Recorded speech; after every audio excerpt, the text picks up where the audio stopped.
Hello mga master! Welcome back again to our channel. Panibagong araw, panibagong kabanata na naman ang pagsamasamayin natin ngayong araw na ito. At kung bago ka sa ating channel, pag-click ang subscribe button and hit the notification bell para updated kayo sa ating mga susunod na videos. So mga master, bago natin simulan ang ating kabanata ngayong araw na ito, huwag po sana natin skip yung ads mga master no, dahil malaking bagay na po yan sa ating munting channel. So simulan na natin kabanata ngayong araw na ito. Let's go! Kabanata 5656-5675. Kabanata 5656. Mga kasalanan ay hindi nakakuha ng anumang kapalaran sa ikasyam na ranggo ng Holy Site. Ginamit lamang niya ang spatial pressure ng ikasyam na ranggo ng banal na site upang makamit ang kanyang pisikal na katawan. Kinuha din niya ang pagkakataon na maunawaan ang katawan ng obsidian. Ang kanyang aura ay hindi bumuti, ngunit ang kanyang pisikal na katawan ay lumakas. Maraming mga nabubuhay na nilalang na naruroon ang nagulat na si James, na nasa banal na ranggo ng Celestial ay maaaring maglakad palabas ng 9th level Holy Site na ligtas. Naisip nila na sa antas ng kanyang paglilinang, mamamatay si James sa pagpasok sa ikasyam na antas ng banal na site. Maraming mga nabubuhay na nilalang ang naging pansin nila kay James nang siya ay lumitaw. Gayunpaman, pinag-uusapan nila ang tungkol sa Xavion. Kamangha-mangha siya. Ito ay 300 panahon lamang, ngunit nakarating siya sa rurok na pangalawang yugto ng ranggo ng Transcendental Bliss mula sa ranggo ng Quasi-Bliss. Ang isa pang powerhouse ay naidagdag sa madilim na mundo. Maraming mga nabubuhay na nilalang ang nag-uusap tungkol sa Xavion. Marami sa kanila ang umakyat pa sa kanya, umaasa na makilala. Gayunpaman, ang Xavion ay wala sa isang mabuting kalagayan. Mabigat ang ekspresyon niya. Alam ni Zizel na may nangyari sa 9th rank Holy Site. Dahil ayaw ni Xavion na pag-usapan ito, hindi nagtanong si Zizel. Paano ito? Naglakad si Wyatt kay James at tinanong, may nakuha ka ba? Tumango si James. Sa pagtingin kay Wyatt, naramdaman niya na umunlad ang aura ni Wyatt. Naabot nito ang rurok ng ranggo ng Quasi-Bliss. Isang hakbang lamang ang layo mula sa ranggo ng Transcendental Bliss. Hayaan. Umalis si James kasama si Wyatt sa likuran niya. Ang mga nabubuhay na nilalang na natipon ay nag-iwan ng isa't isa. Ang lahat ng natitira na dumating sa sekta ng Hagios ay umalis din sa lugar na ito. Lumakad si James sa labas ng banal na site, hindi nagbabago. Siya ay may pananagutan pa rin sa pagbabantay sa mga panlabas na alagad na namamahala sa pagbabantay sa pasukan at pag-aayos ng mga nahulog na dahon sa pasukan. Sa likod ng pangunahing tuktok ng sekta ng Hagios, si Landry ay nakaupo sa isang upuan. Natagpuan mo ba ang mga detalye tungkol sa 49 na pagkakakilanlan? Bago siya tumayo ng isang nakatatanda sa sekta ng Hagios. Ang nakatatanda ay namamahala sa katalinuhan ng sekta ng Hagios. Natagpuan ko ang ilan. Sinabi ng nakatatanda, ang kanyang tunay na pangalan ay 49. Ang bawat isa sa kanyang mga salita at kilos ay naglalaman ng kapangyarihan ng karma. Kahit na mahina ang lakas ng karma, maaari itong madama. Hindi siya kabilang sa panahong ito. Siya ay nagmula sa isang hindi kilalang panahon. Siya ay nagngangalit laban sa Xavion ng sekta ng Seraphac. Mula sa aking pagsisiyasat, ang Xavion ay hindi isang buhay na mula sa panahong ito. Siya ay mula sa parehong panahon tulad ni James. Kung saan sila nagmula at kung bakit sila napunta sa panahong ito, wala akong makitang anuman. Ang sekta ng Hagios ay kasalukuyang pinakamalaking sekta ng lahi ng tao. Ang departamento ng intelihensya ng sekta ng Hagios ay malakas. Madali para sa kanila na maghanap ng impormasyon ni James. Alam nila na si James ay hindi isang buhay na pagkatao mula sa panahong ito, ngunit hindi nila alam kung aling panahon siya. Nang marinig iyon, sumimangot si Landry. Hindi mula sa panahong ito. Ginamit niya ang ilog ng oras na darating dito, ngunit bakit siya napunta sa panahong ito? Hindi ba siya nag-aalala na masasaktan siya sa nakasisindak na kapangyarihan ng karma? Sa sandaling ito, maging ang ekspresyon ni Landry ay naging malubha. Madali siyang maglakad sa ilog ng oras at pumunta sa anumang panahon, ngunit magkakaroon ng kapangyarihan ng karma. Mamamatay siya dahil ang karma ng kapangyarihan ay kukunin siya. Kahit na maaari niyang pigilan ang paglamon ng kapangyarihan ng karma, malamang na ang langit na pagdurusa ay lilito sa sandaling masira niya ang isa pang ranggo ng paglilinang. Bukod, ang higit na nakakatakot sa karma ng kapangyarihan, mas malakas ang kapangyarihan ng langit na pagdurusa. Maaari kong kumpirmahin na si James ay isang bahagi ng lahi ng tao, sabi ng nakatatanda sa harap ni Landry. Sige, maaari kang bumaba. Iniwan ni Landry ang kanyang kamay. Ang kanyang paunang plano ay upang bigyan ang natitirang bahagi ng primitive na inskripsyon ng lahi ng tao kay James matapos malaman ang tungkol sa kanyang impormasyon. Gayunpaman, si James ay hindi isang buhay na pagkatao mula sa panahong ito. Hindi alam ni Landry kung anong uri ng kapangyarihan ng karma si James na masasaktan kung binigyan niya ang natitirang mga inskripsyon ng lahi ng tao sa kanya. Ang video na ito ay edited by Urban Storytelling. Kabanata 5657. Moreover, hindi alam ni Landry kung bakit dumating si James sa panahong ito. Kaya, ayaw niyang ibigay ang natitirang mga inskripsyon ng lahi ng tao kay James. Tumawag kay James. Malakas ang boses ni Landry. Sa hagdan sa pasukan, si James ay nakatitig sa malayo. Sa sandaling ito, isang alagad ang lumakad at magalang na sinabi, "J. James, nais ka ni G. Landry na makita ka." Sige. Tumayo si James at naglakad papunta sa likuran ng pangunahing tuktok. Di nagtagal, nakarating siya sa tirahan ni Landry. Tumawag siya, "G. Landry." Itinuro ni Landry ang isang upuan sa gilid at sinabing, "Umupo." Umupo si James. "Saang panahon ka nagmula?" Diretso, tinanong ni Landry, "Bakit ka napunta sa panahong ito?" Hindi nagulat si James na siya ay nakalantad. Ang sekta ng Hagios ay napuno ng mga powerhouse. Sa mundong ito, ang bawat hakbang na ginawa niya ay maakit ang pagbabago-bago ng kapangyarihan ng karma. Sa makatuwid, natural lamang na maaari nilang hulaan na hindi siya isang buhay na pagkatao sa panahong ito. Pagkatapos ng Endlos, hindi itinago ni James ang katotohanan. Sa totoo lang, sinabi niya, napilitan akong lumapit sa panahong ito. Si Xavier ay ang aking kaaway sa panahong iyon. Sa panahon ng aming laban, pumasok siya sa ilog ng oras at nagpunta sa Agos, kaya sinundan ko siya. Hindi itinago ni James ang mga bagay na ito mula kay Landry dahil hindi niya iniisip na lihim ito. Nang marinig iyon, naging mausisa si Landry. Tinanong niya, ano ang kagaya ng panahon na iyon? Kumusta ang sekta ng Hagios sa panahong iyon? Nasaan ako? Ang sekta ng Hagios ay hindi na umiiral sa panahong iyon. Si Anserelos ay gumuho noon. Walang powerhouse sa ranggo ng Transcendental Bliss. Panipi. Nagsasalita si James, ngunit nakikita lamang ni Landry ang paglipat ng bibig ni James. Hindi niya marinig ang sinasabi ni James. Hindi rin niya mabasa ang labi ni James. Matapos magsalita, napansin ni James ang kamangha-manghang ekspresyon ni Landry. Alam niya na anuman ang sinabi niya nakasangkot sa karma power. Hindi niya masabi ang mga bagay na ito o ipahayag ang mga ito sa mga salita. Tanging ang mga bihasa sa landas ng karma at naintindihan ang mga karakter na karma ang maiintindihan ang mga bagay na ito. Tila na ang mga bagay na sinabi mo ay nagsasangkot ng kapangyarihan ng karma. Bumantong hininga si Landry. Pa rin, ayaw niyang makisali sa mga bagay na may kaugnayan sa karma power. Maaari kang umalis. Maaari kang magpatuloy na panoorin ang pasukan at walisin ang lupa. Iniwan ni Landry ang kanyang kamay. Sige. Nang walang sinabi pa, tumayo si James at umalis sa lugar na ito. Matapos umalis si James, lumitaw ang dakilang elder ng sekta ng Hagios. Ano ang iyong opinyon tungkol dito? Tumingin si Landry sa dakilang nakatatanda at nagtanong. Ang dakilang elder ay lumitaw na malubhang tulad ng sinabi niya, hindi siya mula sa panahong ito, ngunit dahil napunta siya sa aming sekta, ang aming sekta ay nasaktan sa kapangyarihan ng karma.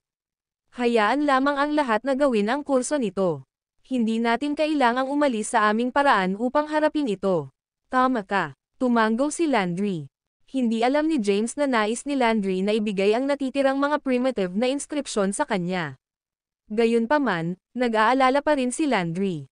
Nagpasya silang panoorin ang pagganap ni James bago magpasya. Nanatili si James sa sekta ng Hagios. Ang kanyang mga araw ay mapayapa, at wala siyang magawa. Hindi rin siya nagmamadali upang patayin si Xavier. Ginugol niya ang kanyang mga araw nang walang tigil. Inalis niya ang lupa at naintindihan ang mga landas. Sa mga oras, makikipag-chat siya kay Wyatt. Gayunpaman, ang mga araw na tulad nito ay tumagal lamang sa isang maikling panahon. Ang isang nakasisindak na kapangyarihan ay dumaloy hanggang sa dulo ng kalsada ng Halcyon mula sa pinakamalalim na bahagi ng madilim na mundo. Sa ilalim ng bagyo ng enerhiya, ang mga powerhouse ng madilim na mundo ay nagpanik. Ang video na ito ay edited by Urban Storytelling. Kabanata 5658. Sa pinakamalalim na bahagi ng madilim na mundo at sa pagtatapos ng kalsada ng Halcyon, sumabog ang mga pagsabog. Ang mga pagsabog ay dumaan sa paghihigpit ng espasyo at nalampasan ang limitasyon ng oras. Kumalat sila sa buong mundo. Kasabay ng mga pagsabog, ang malakas na enerhiya ay sumakay sa lugar. Sa ilalim ng pagsugpo sa kapangyarihan, ang mga sekta ng Answer Alto at ang karera ng madilim na daigdig ay nagpanik. Emergency. Ang nakatatandang sekta ng Hagios, na namamahala sa pagkolekta ng impormasyon, ay nagpakita sa pangunahing bulwagan ng tuktok. Nang lumitaw ang nakatatanda, maraming mga matatanda ng sekta ng Hagios ang nagpakita rin sa kanilang sarili. Sa pangunahing upuan, nagtanong si Landry ng madali, ano ang nangyari? Landry, may nangyari sa pagtatapos ng kalsada ng Halcyon. Ang pagbuo sa hangganan ng pagtatapos ng kalsada ng Halcyon ay nasira. Ang hangganan ay napawi. Ang isang malaking bilang ng mga hindi kilalang mga nilalang na buhay ay papunta sa Halcyon Road upang patayin, sabi ng matanda na nagmamadali. Mabilis niyang ibinahagi ang impormasyon kay Landry. Mag-issue ng isang order. Lahat ng mga sekta ng mga Anserelos at karera ng madilim na mundo, mangyaring bumuo ng isang pangkat ng mga powerhouse at magtungo sa Halcyon Road. Kailangan nating ihinto ang hindi kilalang mga nabubuhay na nilalang mula sa pagdaan sa Halcyon Road. Agad na naglabas ng order si Landry. Ang pagkakasunod-sunod ay kumalat sa mga sekta ng mga Anserelino at karera ng madilim na mundo. Sa panahong ito, kahit na ang lahat ay nakikipaglaban para sa pangangibabaw, nagkakaisa pa rin sila. Nakaharap sa isang hindi inaasahang sitwasyon, walang nang ahas na mag-aksaya ng oras.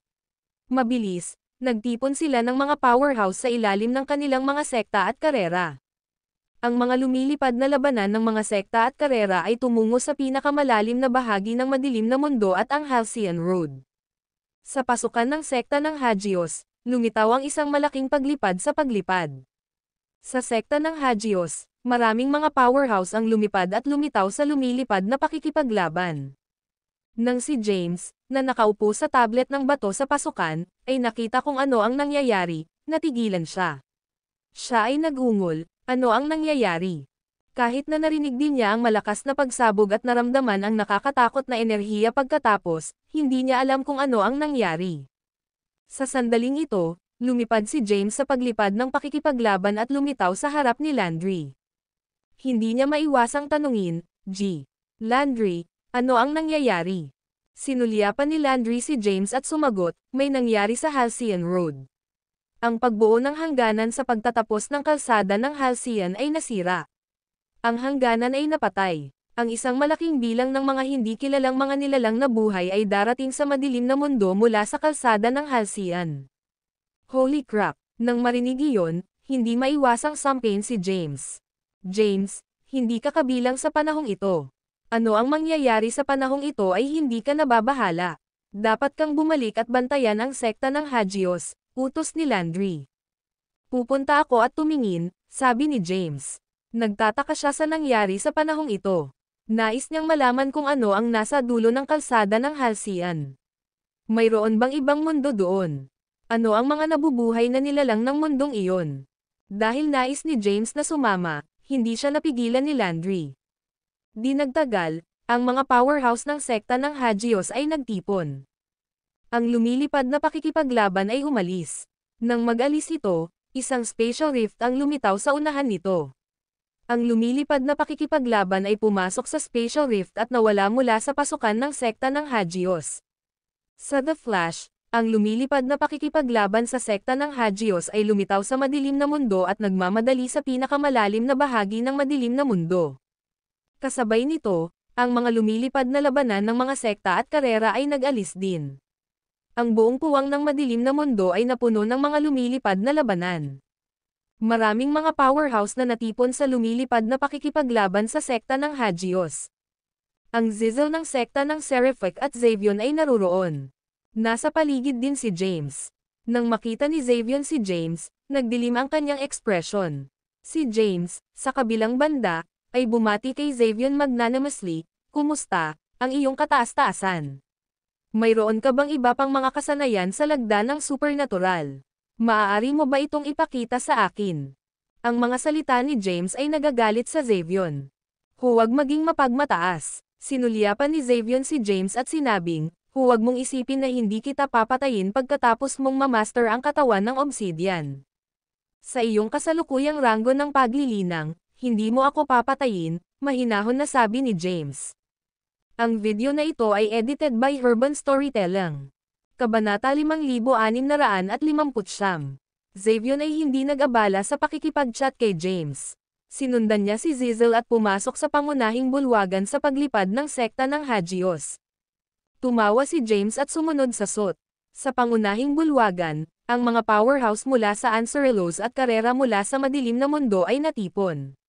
Maraming mga powerhouse na kilala sa madilim na mundo ang nagpakita. Tanging ang mga powerhouse na hindi nagpakita ng kanilang sarili at nagmumuni-muni sa pag-iisa ay hindi lumitaw. Sa pangunahing upuan ng pangunahing bulwagan, ang ekspresyon ni Landry ay malubha. Sinabi niya, "Ang mga kapwa magsasaka, ang isang krisis ay tumama sa madilim na mundo. Kailangan nating lahat na magtulungan upang malutas ito. Ang mga kaaway sa pagtatapos ng kalsada ng Halcyon ay malakas. Hindi natin alam kung ano sila. Hindi namin kayang maging walang ingat sa oras na ito." Panipi. Malakas ang boses ni Landry. Tinawag niya ang lahat upang ihanda ang mga ito. Kailangan nilang maging handa na mamatay sa labanan. Mabilis na sumulong ang lumilipad na pakikipaglaban. Ito ay naglalakad sa madilim na mundo, mabilis na sumulong sa madilim na espasyo. Di nagtagal, lumitaw ito sa pasukan ng Halcyon Road. Maraming mga lumilipad na labanan ang pumasok sa kalsada ng Halcyon mula sa pagpasok nito at nakarating sa isang marahas na espasyo. Nang lumitaw ito sa marahas na espasyo, maraming mga powerhouse ang nakaramdam ng isang bituin na sumusulong sa isang mabilis na tulan ng lakad sa daanan sa unahan nila. Ang bituin ay nagdala ng isang kakilakilabot na kapangyarihan. Kahit saan ito lumipas ay ganap na durog. Ang lumilipad na pakikipaglaban sa sekta ng Hagios ay nangunguna. "Maghanda para sa labanan," sigaw ni Landry. Kasunod ng tunog ng kanyang tinig, ang mga auras ng mga powerhouse sa paligid niya ay lalong lumalakas. Ang bituin sa malayo ay patuloy na lumulutang patungo sa kanila. Ang bituin ay tulad ng mata ng dyablo. Ang aura na dinala nito ay ginawa ang mga powerhouse ng madilim na mundo sa paglipad ng pakikipaglaban na hindi mapakali. Gayunpaman, kailangan lamang nilang paikot ang kanilang enerhiya at mawawala ang mga negativities na ito. Kung paanong ang bituin at ang paglipad ng pakikipaglaban ay malapit ng bumangga, ang parehong partido ay tumigil. Sa lumilipad na pakikipaglaban, tumayo si Landry sa harap. Sa pagtingin sa bituin sa unahan niya, sinabi niya, "Ito ang madilim na mundo. Wala akong pakialam kung saan ka nanggaling. Mangyaring umalis ka agad. Kung hindi, huwag mo akong sisihin sa pagiging bastos." Malakas at malinaw ang tinig ni Landry. "Haha." Sa bituin sa unahan, tumawa ang pagtawa. Swoosh! Sa sandaling ito, isang anino ang sumabog. Lumitaw ang anino bago biglang-biglang si Landry. Hindi rin tumugon si Landry bago siya mahit. Ang kanyang katawan ay lumipad pa atras. Kasabay nito, naglabas siya ng dugo. Nang makita ang eksenang ito, ang lahat ng mga powerhouse sa lumilipad na pakikipaglaban ay natigilan. Siya si Landry, pinuno ng sekta ng Hagios. Siya ay isang powerhouse sa ika-6 na yugto ng ranggo ng Transcendental Bliss. Kilala siya bilang pinakamalakas na powerhouse sa buong mundo. Gayunpaman, nasugatan siya sa isang galaw. Ano lang ang bituin na ito? Gaano kalakas ang mga nabubuhay na nilalang sa bituin? Ang takot ay lumitaw sa kanilang mga puso. Nasugatan si Landry at naglabas ng dugo. Tumayo siya sa walang bisa sa itaas ng lumilipad na pakikipaglaban bilang isang nakasisindak na aura na pinalabas mula sa kanya. Itinaas niya ang parehong mga kamay, at isang mahiwagang enerhiya ang lumitaw mula sa kanyang mga palad. Mangyaring ipakita sa akin ang iyong paglipat muli. Sa sandaling nagsalita si Landry, lumipad siya. Sa isang iglap, lumitaw siya bago ang Uncanny Star. Isang anino ang lumitaw bago ang bituin. Ang anino ay patuloy na nagbabago ng mga form. Tila wala itong maayos na hugis. Patuloy itong nagbabago. Tinitigan ni Landry ang anino na walang katapusang nagbabago at nakasimangot. Ang kanyang ekspresyon ay naging seryoso din. Naramdaman niya na ang aura ng anino na ito ay mas malakas kaysa sa kanya. Ang video na ito ay edited by Urban Storytelling. Kabanata 5660. Ang aura ng mahiwagang anino ay malakas. Batay sa kung ano ang maaaring maunawaan ni Landry, ang anino ay hindi bababa sa ika-9 na yugto ng ranggo ng Transcendental Bliss. Malapit ito sa ranggo ng Years 1.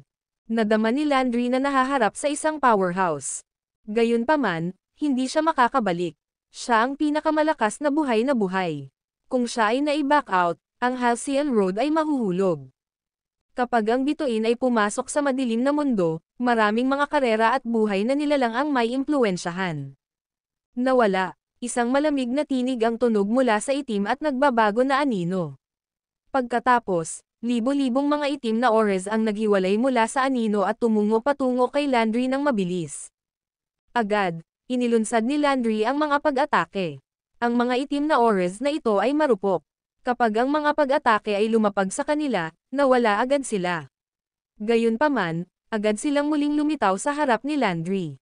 Ang katawan ni Landry ay napapaligiran ng itim na ores. Ginawa ni Landry ang kanyang makakaya upang labanan muli, ngunit hindi siya maaaring malaya. Sa sandaling ito, nadama niya ang kanyang enerhiya na nagwawasak. Ito ay hinihigop. Nagbago ang ekspresyon niya. Sa di kalayuan, maraming mga powerhouse ang nagtipon sa paglipad ng pakikipaglaban.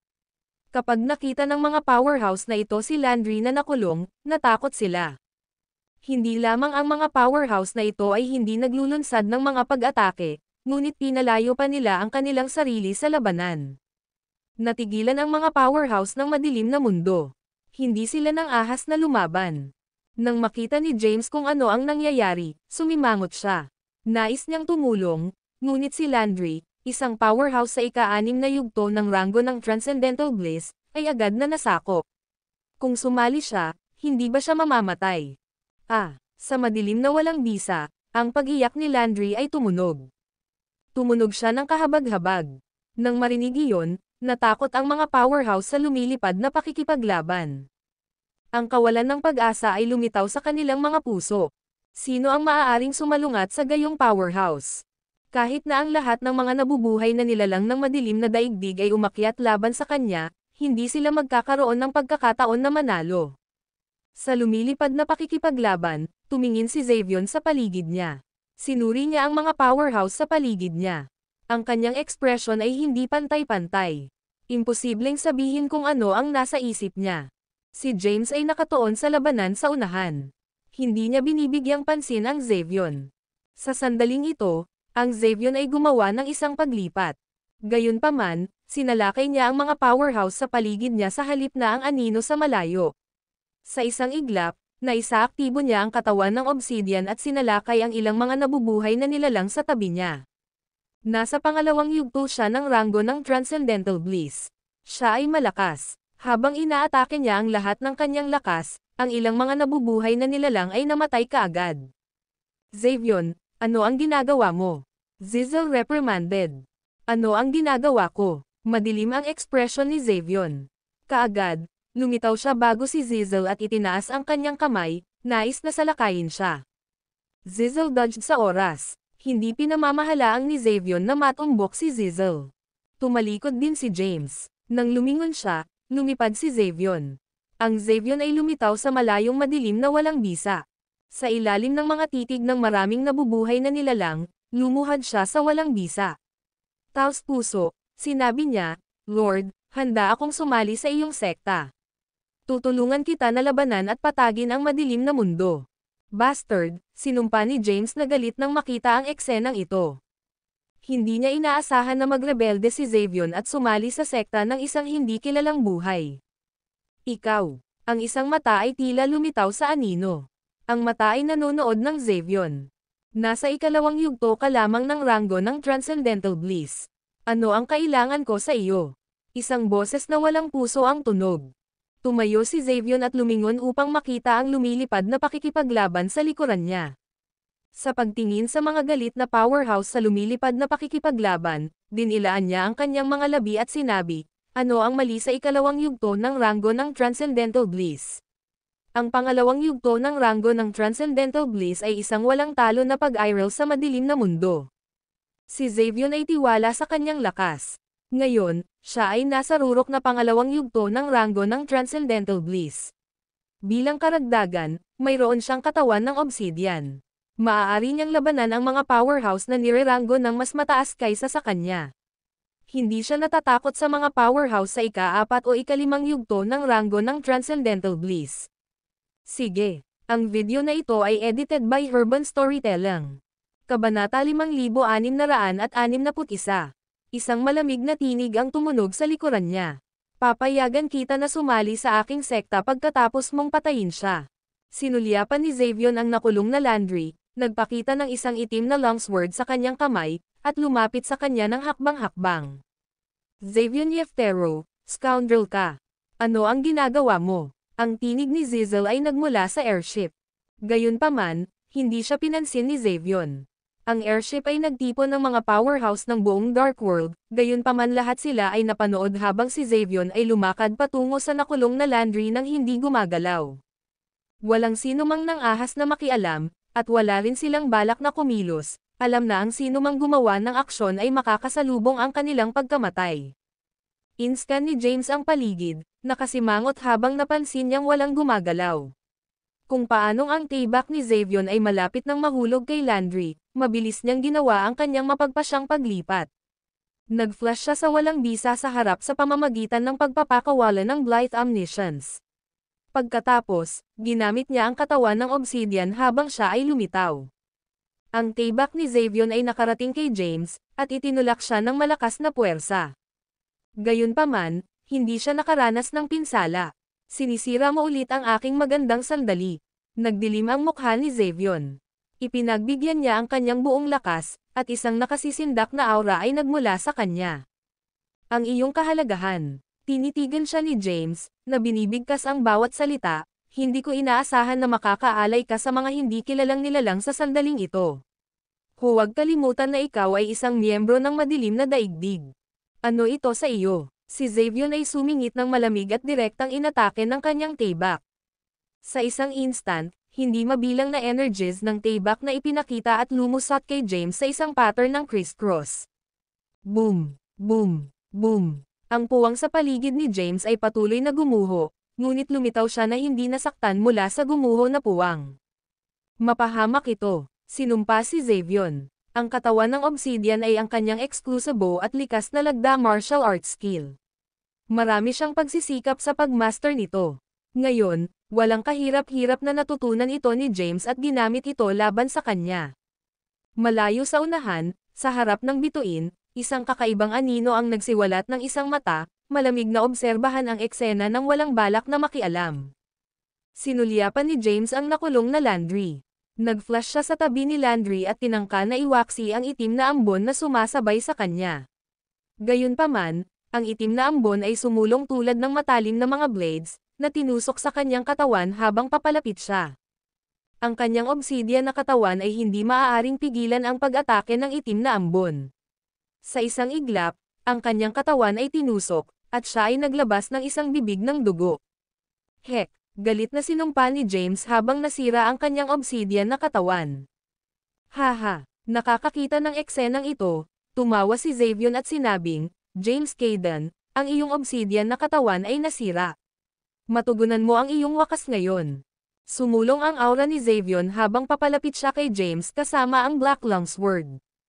Ang mga saloobin ni James ay lumipat, at isang porma sayon ang lumitaw sa harap niya, na hinaharangan ang pag-atake ni Xavion. Ang pormasyong ito ay ang isang nakasulat sa gate ng bato. Matapos hadlangan ang Xavion, lumapit ulit si James kay Landry. Tiningnan niya si Landry, na entwined sa black mist, at pinatatakbo ang kanyang paikat na enerhiya upang makuha ang lahat ng itim na ambon sa paligid niya. Sa wakas, Nakatakas si Landry mula sa pagkabihag. Nawala ang karamihan sa kanyang lakas sa ngayon. Mapatla ang kanyang mukha habang tinitingnan niya si James at sinabing may nagpapasalamat na ekspresyon, "Salamat. Lahat kayo, umatras," sabi ni James habang nakatingin kay Landry. "Paano tayo maaaring umatras?" Naging seryoso ang ekspresyon ni Landry. "Kung umatras tayo ngayon, ang madilim na mundo ay mapapahamak kapag lumitaw ang bituin na ito. Dapat tayong labanan sa kalsada ng Halcyon, kahit na mamatay tayo." Isang malamig na tinig ang tumunog sa likuran niya. "Papayagan kita na sumali sa aking sekta pagkatapos mong patayin siya." Sinulyapan ni Xavion ang nakulong na Landry, nagpakita ng isang itim na longsword sa kanyang kamay, at lumapit sa kanya ng hakbang-hakbang. "Xavion Yeftero, scoundrel ka. Ano ang ginagawa mo?" Ang tinig ni Zizel ay nagmula sa airship. Gayunpaman, hindi siya pinansin ni Xavion. Ang airship ay nagtipon ng mga powerhouse ng buong Dark World, gayunpaman lahat sila ay napanood habang si Xavion ay lumakad patungo sa nakulong na Landry nang hindi gumagalaw. Walang sino mang nang-ahas na makialam, at wala rin silang balak na kumilos, alam na ang sino mang gumawa ng aksyon ay makakasalubong ang kanilang pagkamatay. Inscan ni James ang paligid, nakasimangot habang napansin niyang walang gumagalaw. Kung paanong ang tibak ni Xavion ay malapit nang mahulog kay Landry, mabilis niyang ginawa ang kanyang mapagpasyang paglipat. Nag-flash siya sa walang bisa sa harap sa pamamagitan ng pagpapakawala ng Blythe Omniscience.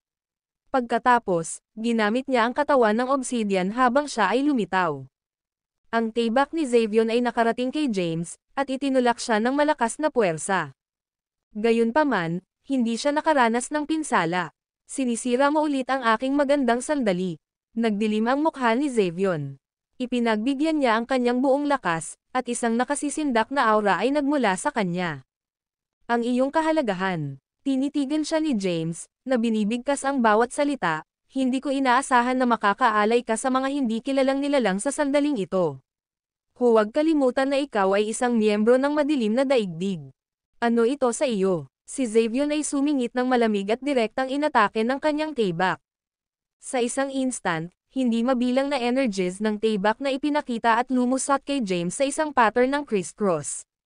Boom! Boom! Boom! Ang puwang sa paligid ni James ay patuloy na gumuho, ngunit lumitaw siya na hindi nasaktan mula sa gumuho na puwang.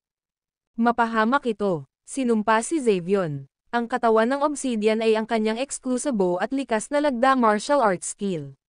Marami siyang pagsisikap sa pagmaster nito. Ngayon, walang kahirap-hirap na natutunan ito ni James at ginamit ito laban sa kanya. Malayo sa unahan, sa harap ng bituin, isang kakaibang anino ang nagsiwalat ng isang mata, malamig na obserbahan ang eksena ng walang balak na makialam. Sinulyapan ni James ang nakulong na Landry. Nag-flash siya sa tabi ni Landry at tinangka na iwaksi ang itim na ambon na sumasabay sa kanya. Gayunpaman, ang itim na ambon ay sumulong tulad ng matalim na mga blades, na tinusok sa kanyang katawan habang papalapit siya. Ang kanyang obsidian na katawan ay hindi maaaring pigilan ang pag-atake ng itim na ambon. Sa isang iglap, ang kanyang katawan ay tinusok, at siya ay naglabas ng isang bibig ng dugo. "Heck!" Galit na sinumpa ni James habang nasira ang kanyang obsidian na katawan. "Haha, nakakakita ng eksenang ito," tumawa si Xavion at sinabing, "James Caden, ang iyong obsidian na katawan ay nasira. Matugunan mo ang iyong wakas ngayon." Sumulong ang aura ni Xavion habang papalapit siya kay James kasama ang Black Longsword. Ang mga saloobin ni James ay lumipat, at isang porma sayon ang lumitaw sa harap niya, na hinaharangan ang pag-atake ni Xavion. Ang pormasyong ito ay ang isang nakasulat sa gate ng bato. Matapos hadlangan ang Xavion, lumapit ulit si James kay Landry. Tiningnan niya si Landry, na entwined sa black mist, at pinatatakbo ang kanyang paikot na enerhiya upang makuha ang lahat ng itim na ambon sa paligid niya. Sa wakas, nakatakas si Landry mula sa pagkabihag. Nawala ang karamihan sa kanyang lakas sa ngayon. Mapatla ang kanyang mukha habang tinitingnan niya si James at sinabing may nagpapasalamat na ekspresyon, "Salamat.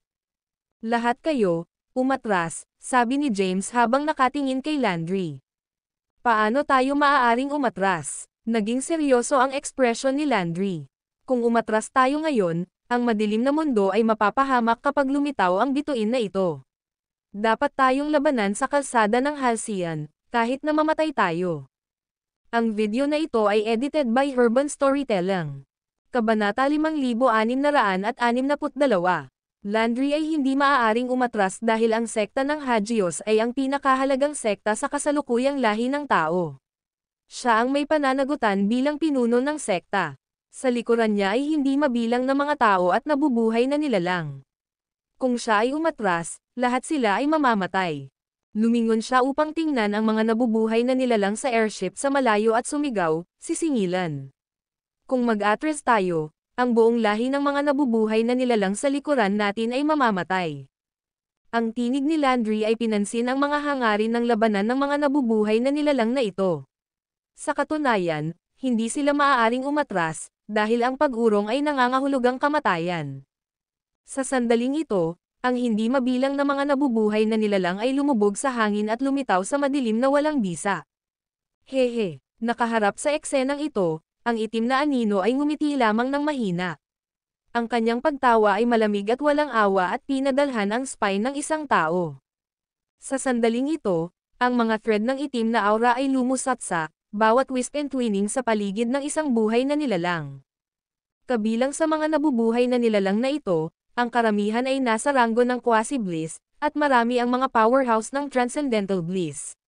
Gayunpaman, sila ay walang kapangyarihan at agad na nasugatan sa harap ng mga itim na auras na ito. Maraming mga katawan ang nahulog mula sa kalangitan, na nag-crash ng mahigpit sa airship. Ang mga may mas mababang base ng paglilinang ay bukas at nawala, habang ang mga mas malakas na nag-iikot ng dugo. Sa isang instant lamang, ang maraming mga powerhouse mula sa madilim na mundo ay nasugatan. Ang nasabing kakilakilabot na lakas ay nagtataglay ng kawalan ng pag-asa sa mga puso ng mga nabubuhay na nilalang na naruroon. Haha, hindi maiwasang tumawa si Xavion. Lahat kayo, mamatay. Siya ay nag-brand ng Black Longsword at inatake ang airship. Malakas na hinihigop ni James ang ilang itim na ambon. Kahit na ang ambon na ito ay maaaring mapigilan ang Xavion, ang epekto nito sa kanya ay hindi makabuluhan. Naramdaman lamang niya na ang itim na ambon ay mabigat at nakakatakot. Nakakakita muli ng pag-atake ni Xavion, ang mga saloobin ni James ay sumakay, at isang pagbuo ng siling na ipinahayag, na nakapaloob sa airship ng iba't ibang karera. Hindi masisira ito ni Xavion, kahit na siya ay malakas. Ang itim na anino ay malamig na sumingit. Ano ang magagawa sa akin ng isang nalalabi? Ang isang hindi kilalang pares ng malalaking kamay ay lumitaw mula sa itim na anino at direktang sinalakay ang pagbuo. Ang mga phantom claws ay tinusok sa pamamagitan ng pagbuo at pinunit ito. Ang porma sayon na nilikha ni James ay naging hindi mabilang na mga inskripsyon at nawala sa kadiliman agad. Kasunod nito, marahas na sinalakay ng mga kamay si James. Ang kanyang katawan ay ipinadala na lumilipad tulad ng isang bola, dugo na nagbubuhos sa madilim na walang bisa. Sa airship, ang mga powerhouse at nabubuhay na nilalang mula sa madilim na mundo ay napuno ng walang magawa at kawalan ng pag-asa. Ang madilim na mundo ba ay nakalaan upang mapahamak?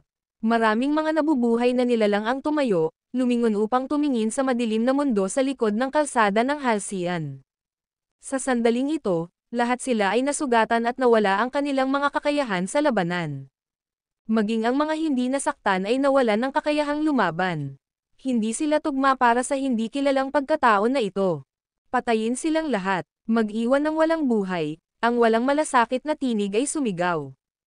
Oo, Panginoon ko, panipi, si Xavion ay gaganapin ang itim na longsword at sinalakay ng mabangis. Nakakatakot na enerhiya ng Tayback na ipinakita sa madilim na walang bisa at bumagsak patungo sa airship. Kung paanong bumaba ang enerhiya ng Tayback, muling lumitaw ang pagbuo ng siling at hinarang muli ang pag-atake. Papatayin kita muna. Nagalit si Xavion matapos na mablock ng maraming beses. Lumipad siya papunta kay James at lumitaw sa harap niya. Sa sandaling ito, isang mahiwagang porma sayon na ipinakita sa harap ni James. Ang pagbuo na ito ay isinama ang pagbuo ng silang, na pinahusay ang kapangyarihan nito. Ang video na ito ay edited by Urban Storytelling. Kabanata 5663.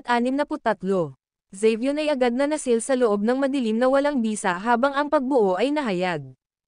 Hindi niya masisira ang porma sayon kahit na nagmamay-ari siya ng katawan ng obsidian at naabot ang rurok na pangalawang yugto ng ranggo ng Transcendental Bliss. Gayunpaman, matrap lamang siya ni James. Hindi niya mapapatay si Xavion dahil hindi niya nagawang masira ang obsidian na katawan ni Xavion. Hindi ka maaaring magkaroon ng isang mataas na kaharian, ngunit kakaunti ang iyong mga trick sa iyong manggas, mahina ang sinabi ng anino.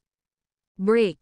Habang sumigaw ang boses niya, isang itim na aura ang lumusot, patuloy na lumilipad at nagbabago sa isang itim na longsword sa panahon ng paglipad nito. Inatake ng longsword ang pagbuo ni James, sinira ito sa isang nakikitang bilis. Sa sandaling nasira ang pagbuo, ang itim na taybak ay lumusot at tinusok sa katawan ni James. Nasugatan muli, siya ay nagpalabas ng dugo muli. Kinuha ni Xavion ang pagkakataong ito upang makagawa ng isang paglipat laban sa madilim na powerhouse ng mundo sa airship. Samantala, sa Halir Zone ng madilim na daigdig, isa sa 10 ipinagbabawal na mga zone ng panahong ito, maraming mga alamat ang dumami. Sinabi ng mga alingaw-ngaw na ang isang Eurus 1 ranggo ng powerhouse ay nasil ang kanyang sarili dito. Isang tao ang nakaupo sa isang posisyon ng lotus sa tuktok ng espiritual na bundok sa kailaliman ng Halir Zone. Siya ay may disheveled hair, at ang kanyang katawan ay natakpan sa mga scars, na may itim na pus na patuloy na umuusbong mula sa mga sugat. Sa sandaling ito, may naramdaman siya at tumayo. Ang kanyang mga pinsala ay agad na gumaling. Ang tao, na natakpan lamang sa mga sugat at mukhang malungkot, ay nagbago sa isang gwapo at pambihirang tao sa isang instant. Tumayo siya at sumulyap sa pinakamalalim na bahagi ng madilim na mundo, pagkatapos ay nawala mula sa lugar. Sa Halcyon Road, gumawa ng isa pang galaw si Xavion. Ang longsword sa kanyang kamay ay nagbago sa mabigat na enerhiya ng taybak. Maraming mga powerhouse mula sa madilim na mundo ang nasugatan at nawala ang kanilang kapasidad sa pakikipaglaban. Wala silang paraan upang gumanti. Nakaharap sa pag-atake ni Xavion, ipinikit nila ang kanilang mga mata at naghintay ng kamatayan. Bago pa man bumaba ang kakilakilabot na enerhiya ng taybak at malapit ng hampasin ang airship, isang puting halo ang tahimik na lumitaw at hinarang ang pag-atake ni Xavion. Sa hitsura ng puting halo, isang tao sa isang puting balabal na material sa madilim na walang bisa. Nakaharap sa malayo sa lahat, tumayo siya kasama ang kanyang mga kamay sa likuran ng kanyang likuran. Napapaligiran siya ng puting ningning na nagbigay sa kanya ng isang banal at dalisay na hitsura. Sino ka? Bahagyang nagbago ang mukha ni Xavion. Ang tao sa puting balabal ay sumulyap kay Xavion, at isang puting ilaw ang lumitaw mula sa kanyang katawan, na umaatake sa Xavion. Ang puting ilaw ay tumama sa Xavion, agad na kumalas sa kanyang mapagmataas na obsidian na katawan. Ito ay tinusok sa pamamagitan niya, na nagdulot ng mga pinsala at pagpapadala sa kanya na lumilipad. Tumawid ka sa linya, sabi ng lalaki gamit ang kanyang mga kamay sa likuran, na tinitingnan ang itim na ambon na lumilipad sa harap ng mahiwagang bituin. Bumalik ka sa kung saan ka nanggaling, ang kanyang tinig ay sumigaw. Ang isang walang hanggan na aura ay nagmula sa kanya kasunod ng tunog. Pagkatapos, ang isang nakasisilaw na puting ilaw ay lumitaw mula sa loob niya, na ginagawang ningning ang madilim na mundo. Ang puting ilaw ay nakasisilaw sa ilang sandali bago ito nawala. Pagkatapos lamang ay gumanti ang lahat. Gayunpaman, ang mahiwagang bituin, ang mga itim na anino, at maging ang puti robe na tao at Xavion ay nawala. Maraming mga powerhouse ang nababagabag. Nagkatinginan sila sa isa't isa, hindi alam ang nangyari. Ano ang nangyayari? Ano ang nangyayari? Tila ang super powerhouse mula sa madilim na mundo ay kumilos at tinanggihan ang hindi kilalang nilalang na ito. Ito ba ang ranggo ng Eurus 1? Mayroon ba talagang powerhouse sa ranggo na ito na nakatago sa madilim na mundo? Ilang sandali, maraming mga powerhouse ang nagpalitan ng mga bulong. Ang video na ito ay edited by Urban Storytelling. Kabanata 5664. Ang pag-agos ng labanan ay mabilis na nabaligtad. Ang isang powerhouse ay lumitaw mula sa madilim na mundo at pinahihit ang sitwasyon tulad ng lahat ng nabubuhay na nilalang ay naghihintay para sa kamatayan. Wala sa kanila ang nakakaintindi sa nangyari. Ang misteryosong bituin, ang masamang anino, at kahit na si Xavion ay nawala ng walang bakas. Sa kalangitan, ang labis na nasugatan na si James ay dahan-daang bumaba at lumitaw sa airship. Sa sandaling nakarating siya, hindi na niya ito madadala. Bumagsak siya at nanghihina. Ang ilang mga nabubuhay na nilalang ay mananatili dito upang lumikha ng isang bagong mundo sa pagtatapos ng kalsada ng Halcyon at mag-set up ng mga form para sa proteksyon. Ang iba ay babalik, utos ni Landry. Nanatili ang dakilang elder ng sekta ng Hagios. Nagdala siya ng ilang mga alagad mula sa sekta at iba pa mula sa iba't ibang karera hanggang sa dulo ng kalsada ng Halcyon, habang ang natitira ay bumalik. Malubhang nasugatan si James sa oras na ito. Sa kabila ng paggamit ng katawan ng obsidian, pilit na sumisipsip ng ilang mga itim na ores na iniwan siyang pansamantalang hindi pinuhin ang mga ito. Ang itim na ores ay gumala sa loob niya at patuloy na nasira ang kanyang katawan. Umupo si James sa posisyon ng lotus habang nakaupo si Landry sa likuran niya sa isang silid sa airship. Inilagay ni Landry ang kanyang mga kamay sa likod ni James, sinusubukan na ikalat ang itim na ores sa pamamagitan ng enerhiya na Pycot. Gayunpaman, tila matigas ang ulo, inilakip ang kanilang sarili sa laman at buto ni James. Wala sa mga kasanayan sa supernatural na lagda na ginagamit ni Landry ang maaaring paalisan sa kanila. Maaari lamang tumuon si Landry sa pagpapagaling sa mga pinsala ni James dahil wala siyang solusyon. Ang mga pinsala ni James ay gumaling bago siya bumalik sa sekta ng Hagios. Tiningnan niya si Landry nang may pasasalamat at sinabi, "Salamat, G." Landry. Inalis ni Landry ang kanyang mga kamay ng bahagya at sinabing, "Walang mga alalahanin. Kung hindi para sa iyo, ako ay kukunin ng itim na ambon. Bukod dito, maaari ko lamang pagalingin ang iyong mga pinsala ngunit hindi ko maalis ang mga itim na ores sa loob ng iyong katawan." Panipi. Sinuri ni James ang kanyang sarili. Ang itim na ores na nakapaligid sa kanya ay tila may kakayahang sirain ang walang bisa ng isang alon ng kanyang kamay. Ipinikit ang kanyang mga mata, maingat niyang naramdaman ang itim na ores sa loob ng kanyang katawan. Ang mga ito ay kakaiba, kulang sa anumang kapangyarihan o bakas ng landas, gayunpaman, nagtataglay sila ng isang mahiwagang puwersa na kahit na hindi maintindihan ni James. Anong uri ng kapangyarihan ito? Sumimangot si James. Sinubukan niyang paalisan ang mga ito gamit ang Pycot na enerhiya. Gayunpaman, ang mga itim na ores ay kumalat sa loob niya habang ikinakalat niya ang kanyang enerhiya, at kahit na hindi niya maalis ang mga ito. Umiling-iling si Landry, na nagpapahiwatig na siya ay walang kabuluhan tungkol sa puwersa na ito. Matapos pag-isipan, sinabi niya, dapat itong maging isang kapangyarihan na nilinang ng mga nabubuhay na nilalang mula sa dulo ng kalsada ng Halcyon, na siyang pinakamalalim na bahagi ng madilim na mundo, o mula sa iba pang mga mundo.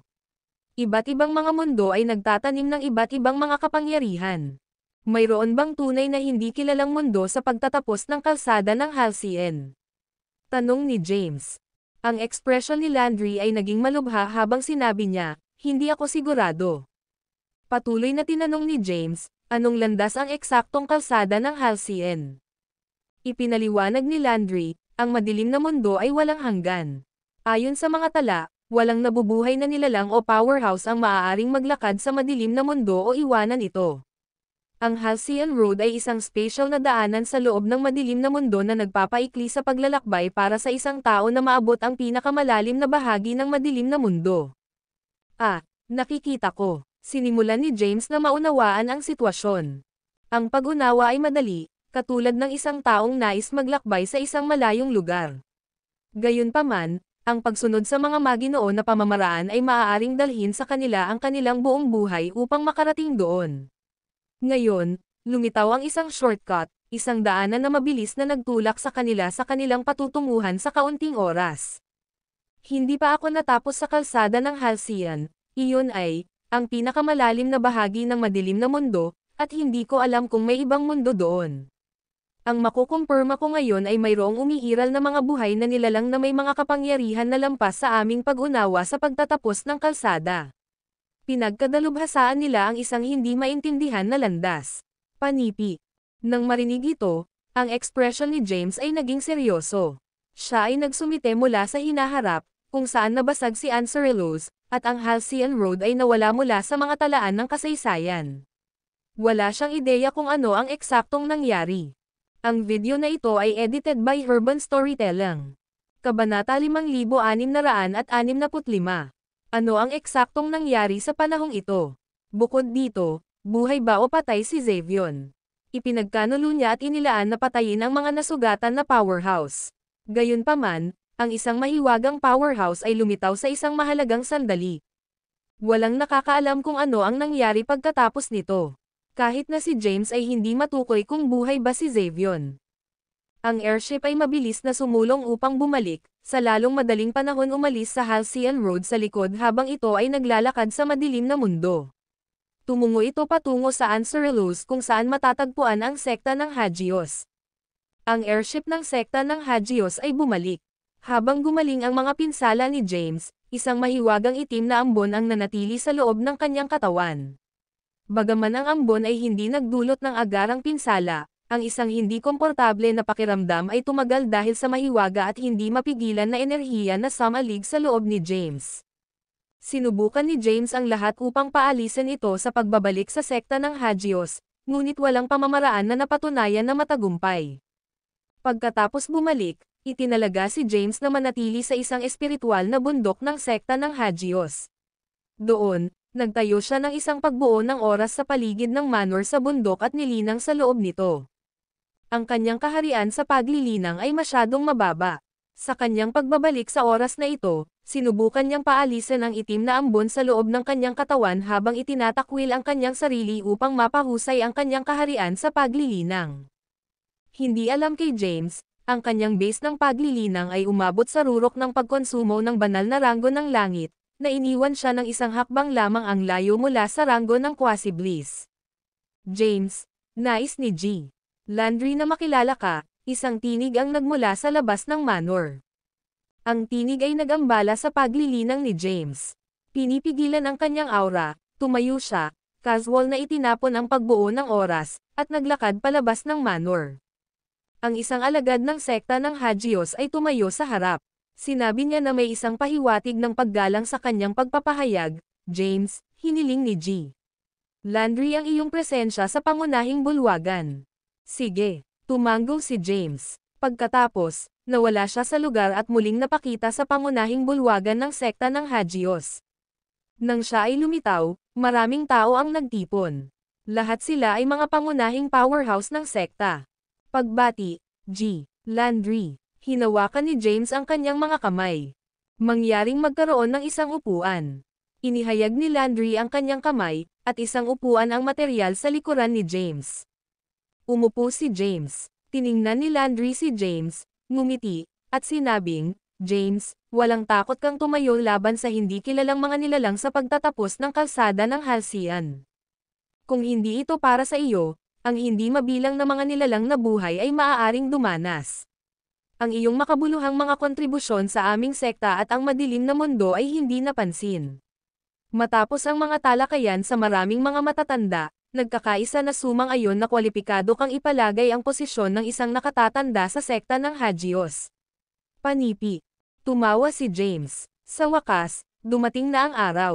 Ang pagiging isang elder ng sekta ng Hagios ay nangangahulugang siya ay kwalipikado na linangin ang mas mababang kalahati ng mga primitive na inskripsyon ng lahi ng tao at obserbahan ang mga ipinagbabawal na inskripsyon na nilikha ng primogenitor ng sekta. Salamat, G. Landry. Tumayo si James at hinawakan ang kanyang mga kamay. Binabati kita, G. Caden. Sa pangunahing bulwagan, maraming mga powerhouse ng tao ang bumati sa kanya. Ang video na ito ay edited by Urban Storytelling. Kabanata 5666. James sa wakas ay nasecure ang posisyon ng isang nakatatanda sa sekta ng Hagios. Nabanggit ni Landry na ang mas mababang kalahati ng mga primitive na inskripsyon ng lahi ng tao ay ibibigay kay James sa sandaling naabot niya ang posisyon na ito. Habang si James ay walang malasakit sa posisyon, sabik siyang makuha ang mga primitive na inskripsyon. G. Landry, ano ang tungkol sa mas mababang kalahati ng mga primitive na inskripsyon? Si James ay nagtanong ng walang pasensya. Napakawalang tiyaga mo, ha? Bumantong hininga si Landry na may isang pahiwatig ng walang magawa. Pagkatapos ay sinabi niya, sundan mo ako. Bumaba siya mula sa unahan at naglakad palabas ng pangunahing bulwagan kasama si James na naglalakad sa likuran. Si James ay ginagabayan ni Landry at dumating sa isang lugar sa likuran ng pangunahing rurok.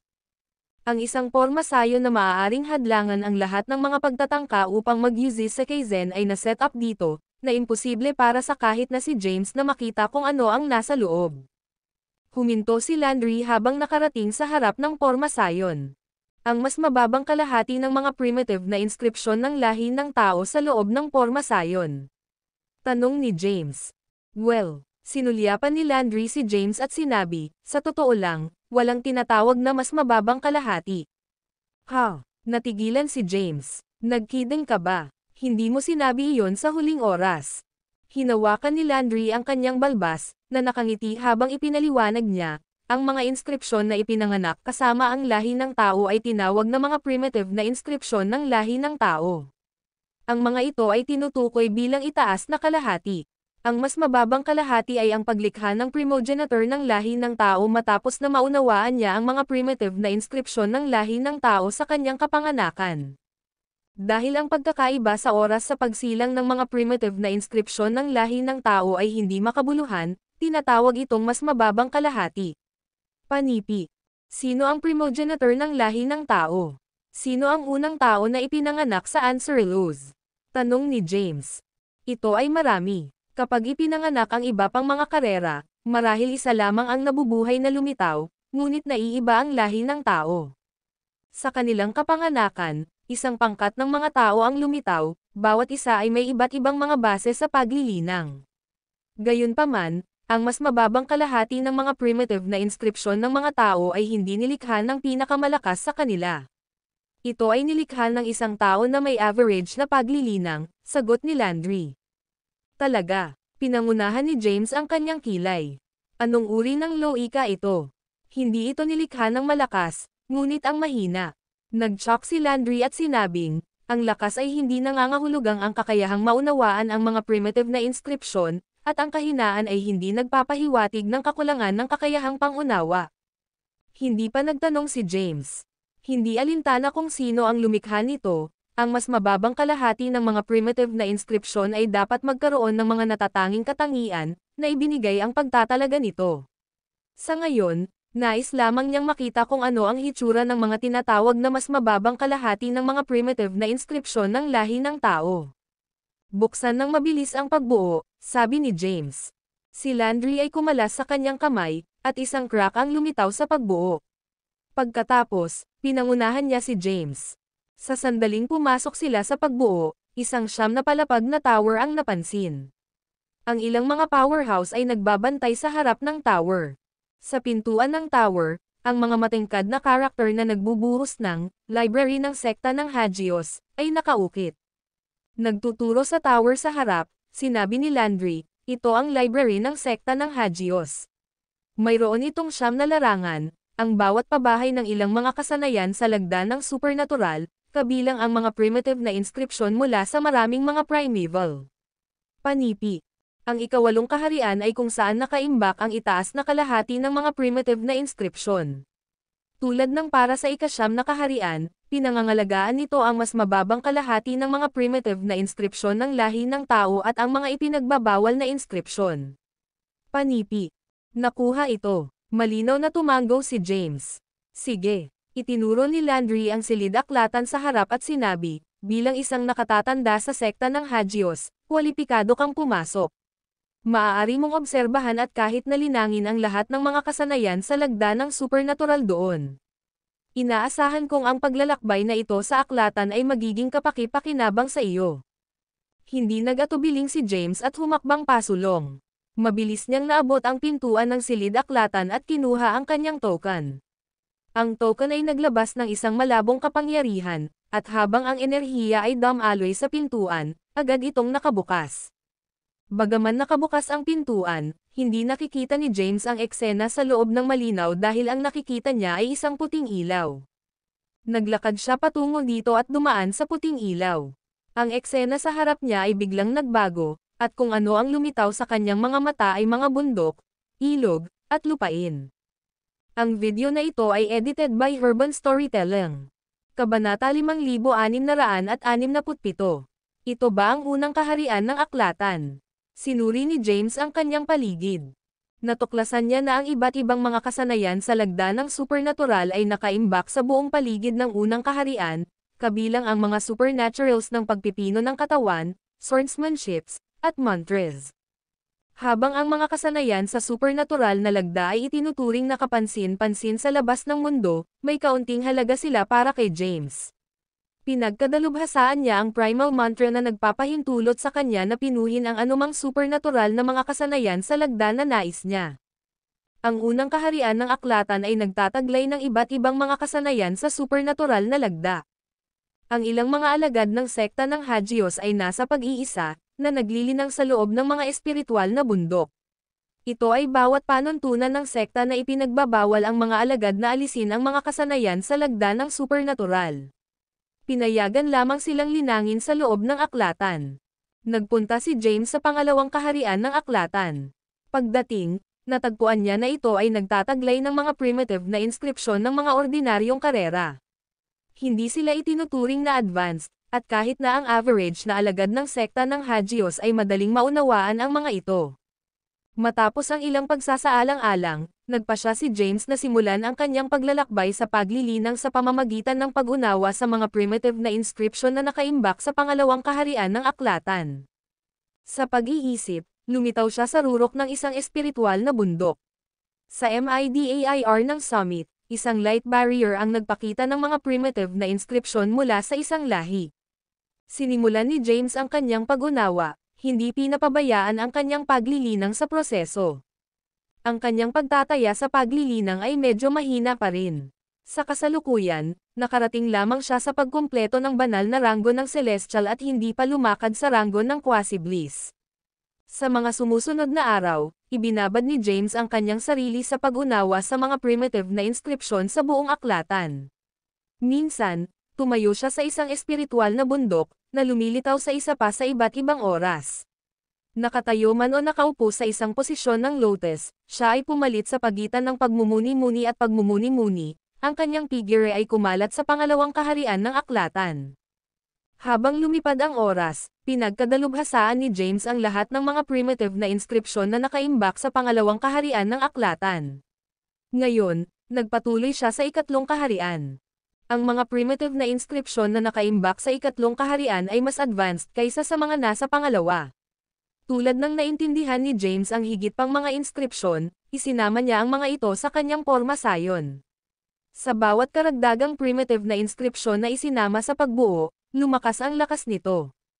Hindi alam kay James, sumulong siya mula sa pangalawang kaharian hanggang sa ikapitong kaharian ng aklatan. Pinagkadalubhasaan niya ang mga primitive na inskripsyon ng iba't ibang karera na nakolekta ng sekta ng Hagios. Bilang pinakamahalagang sekta ng lahi ng tao, ang sekta ng Hagios ay mahalagang natipon ang mga primitive na inskripsyon ng lahat ng karera sa madilim na mundo. Sa oras na naabot ni James ang ikapitong kaharian, nilinang niya ang mga primitive na inskripsyon ng lahat ng karera sa madilim na mundo. Ang mga primitive na inskripsyon ng bawat lahi ay malalim at masalimuot, na madalas na nangangailangan ng isang buhay para sa buong pag-unawa.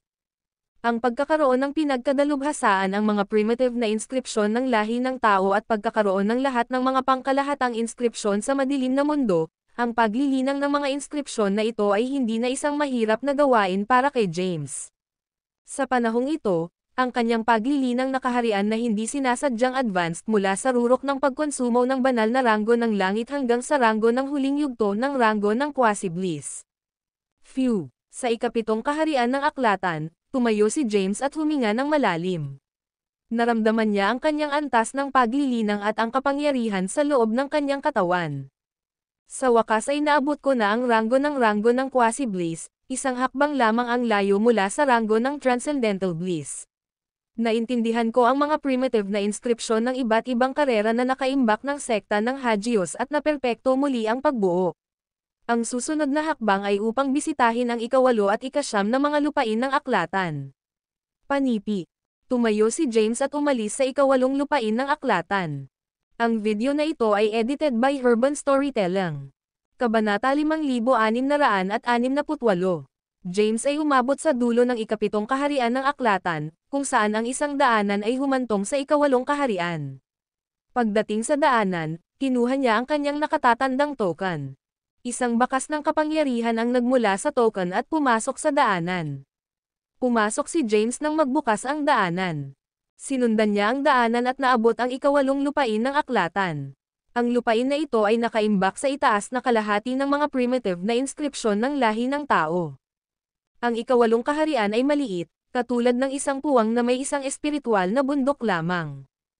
Ang lumulutang sa kalagitnaan ng hangin sa itaas ng rurok ng bundok ay isang sinaunang scroll. Ang isang babae ay nakaupo sa isang posisyon ng lotus, nakasuot sa isang pulang damit na may itim na buhok na nakikipag-usap sa lupa. Napapaligiran siya ng nagpapalipat-lipat ng mga mystical inscription. Ang itaas na kalahati ng mga primitive na inscription ng lahi ng tao ay lumulutang sa harap niya, at ang mga mahiwagang karakter na ipinakita habang nagbukas ang scroll. Kahit na simple, ang mga karakter na ito ay naglalaman ng lakas ng mahiwagang mga patakaran. Ang babae ay nauunawaan ang mga primitive na inskripsyon ng lahi ng tao, at siya lamang ang nag-iisa sa ikawalong kaharian. Nag-flash si James at lumitaw sa summit ng espiritual na bundok. Senseng ang aura ng babae, ibinawas niya na siya ay isang super powerhouse, hindi bababa sa ikalimang yugto ng ranggo ng Transcendental Bliss. Napansin ni James ang mga inskripsyon na nakapaligid sa babae. Ito ang mga primitive na inskripsyon na ipinakita sa kanya, ngunit naiiba sila sa mga naintindihan niya. Ang babae ay binigyan ng kahulugan ang mga ito bilang mga patakaran. Ang ginagawa mo ay hindi tama, paalala ni James. Tumahimik ang babae, ang kanyang titig ay lumilipat kay James sa harap niya. Ang sinaunang scroll sa harap ng kanyang sarado, at ang mga inskripsyon na nakapaligid sa kanyang nawala habang napansin niya. Sinulyapan niya si James, nakilala ang kanyang kaharian sa paglilinang, at sumimangot ng mapagtanto na siya ay nasa ranggo ng Quasi-Bliss. Ano ang alam mo? Ang mga primitive na inskripsyon ng aming lahi ay hindi kapani-pani walang malalim. Matapos ang mga taon ng pag-unawa, na-scratch ko lang ang ibabaw. Hindi mo pa naabot ang ranggo ng Transcendental Bliss. Paano mo maiintindihan ang kalungkutan ng mga primitive na inskripsyon ng aming lahi? Sinasabi ito, hindi niya pinansin si James. Sa isang pag-iisip, ang sinaunang scroll sa harap ng kanyang binuksan, at ang mga karakter ay muling lumitaw. Ito ang pinakasimpleng at pinaka-primitive na mga inskripsyon. Sila ay simple at hindi komplikado, at walang mga pagbabago. Gayunpaman, habang binuksan ng babae ang sinaunang scroll, hindi maintindihan ni James ang mga karakter na ipinakita mula rito.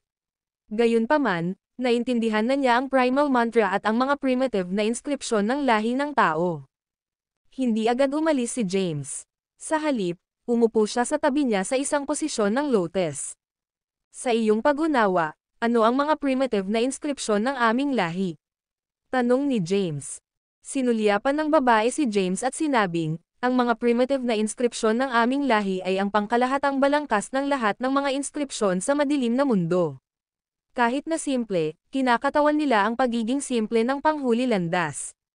Ang bawat inskripsyon ay naglalaman ng mahiwaga at hindi mahuhulaan na mga landas, na napakahirap na lubos na maunawaan ang mga ito. Panipi. Ang mga simpleng inskripsyon ay naging komplikado sa iyo. Inihayag ni James ang kanyang kamay, at isang inskripsyon na materyal. Ito ay isa sa mga primitive na inskripsyon ng isang tiyak na lahi sa madilim na mundo. Sige, bibigyan kita ng isang maikling aralin ngayon. Tingnan ng mabuti, sabi ni James. Sa ilalim ng impluwensya ng kanyang Zen, ang nakakainis at komplikadong inskripsyon ay agad na nagbago at nahati sa hindi mabilang na mga inskripsyon, patuloy na bumabagsak hanggang sa ito ay naging bilyon-bilyong mga karakter. Sa wakas, nagbago ito sa pinaka-pangunahing primitive na inskripsyon. Ang tinaguriang pangkalahatang balangkas ng mga inskripsyon ay nangangahulugang ang lahat ng mga primitive na inskripsyon ng karera ay maaaring masira sa pinakasimpleng mga inskripsyon ng tao.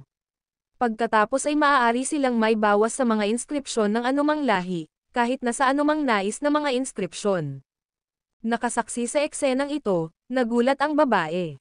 Talagang pinagkadalubhasaan mo ba ang mga primitive na inskripsyon ng aming lahi? Kalmado ang sagot ni James, syempre. Tingnan ang mga inskripsyon na ito. Hindi ba sila simple at payak tulad ng mga primitive na inskripsyon ng aming lahi? Maaari kong ipakita ang anumang uri ng inskripsyon na iyong pangalan para sa iyo. Nakatitig ang babae kay James sa pagkamangha.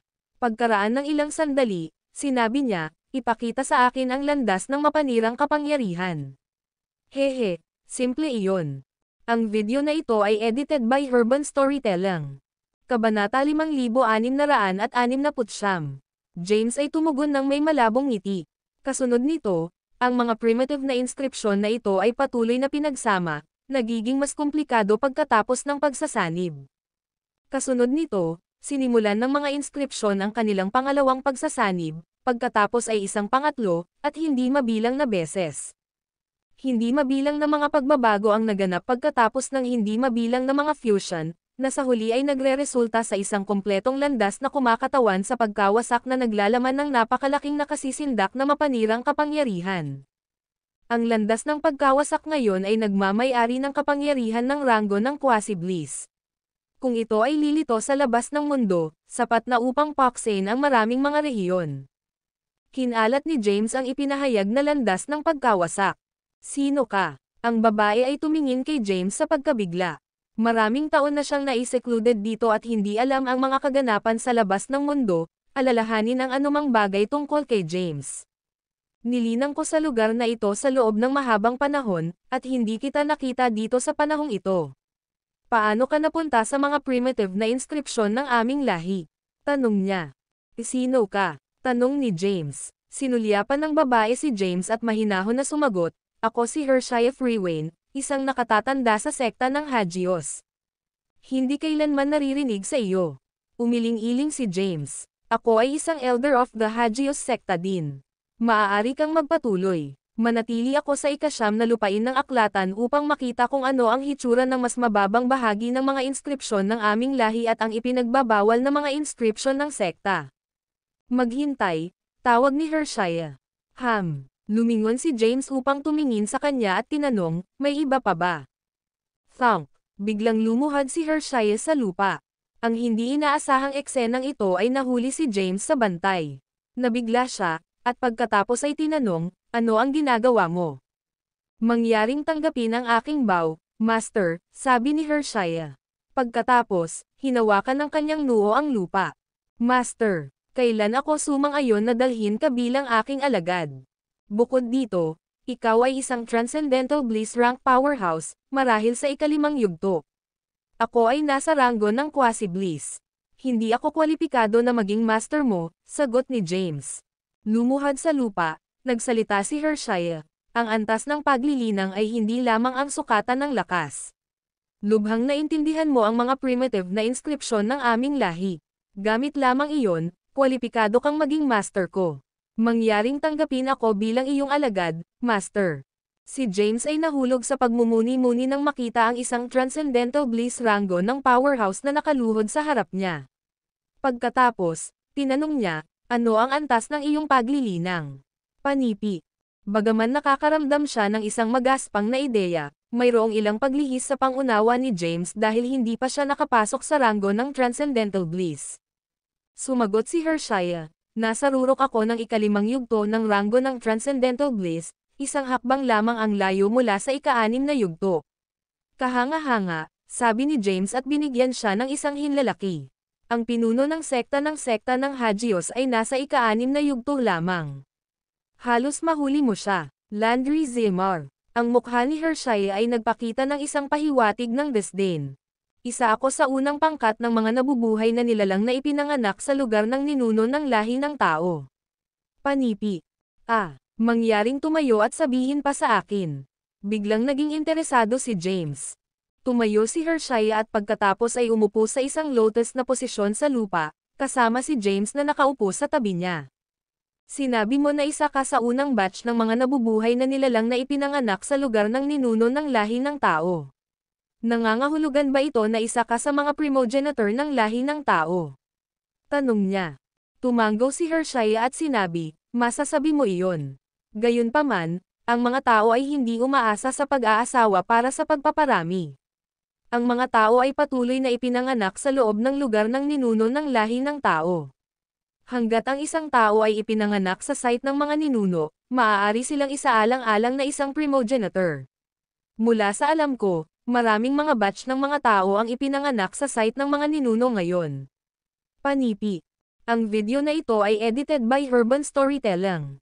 Kabanata 5670. James ay nakinig ng mabuti. Nagtataka siya tungkol sa mga kaganapan na nangyayari sa site ng human race.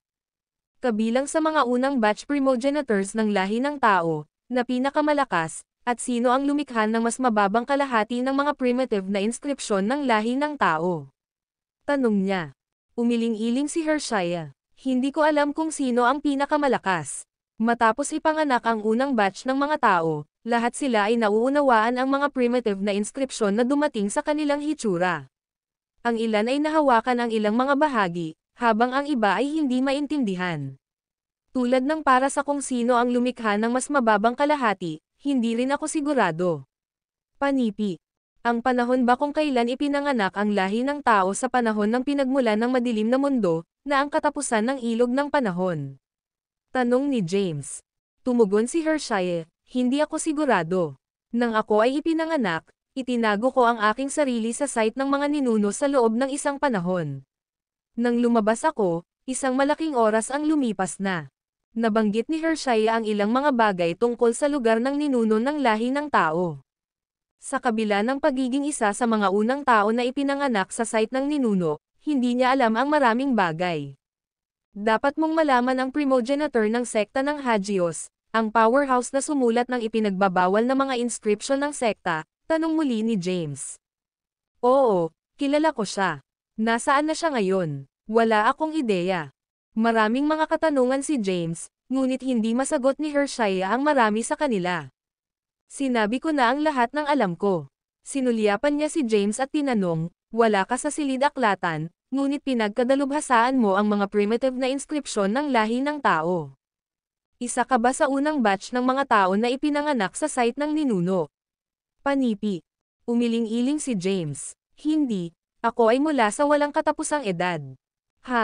Medyo natigilan si Hershaya. Sinubukan niyang madama si James at nakita ang kapangyarihan ng karma sa loob niya. Gayunpaman, ang kanyang katawan ay naglalaman ng isang kasaganaan ng itim na ores na nagharboring ng hindi kilalang mga puwersa, na lumilimot sa kapangyarihan ng karma at naging dahilan upang hindi siya mapansin.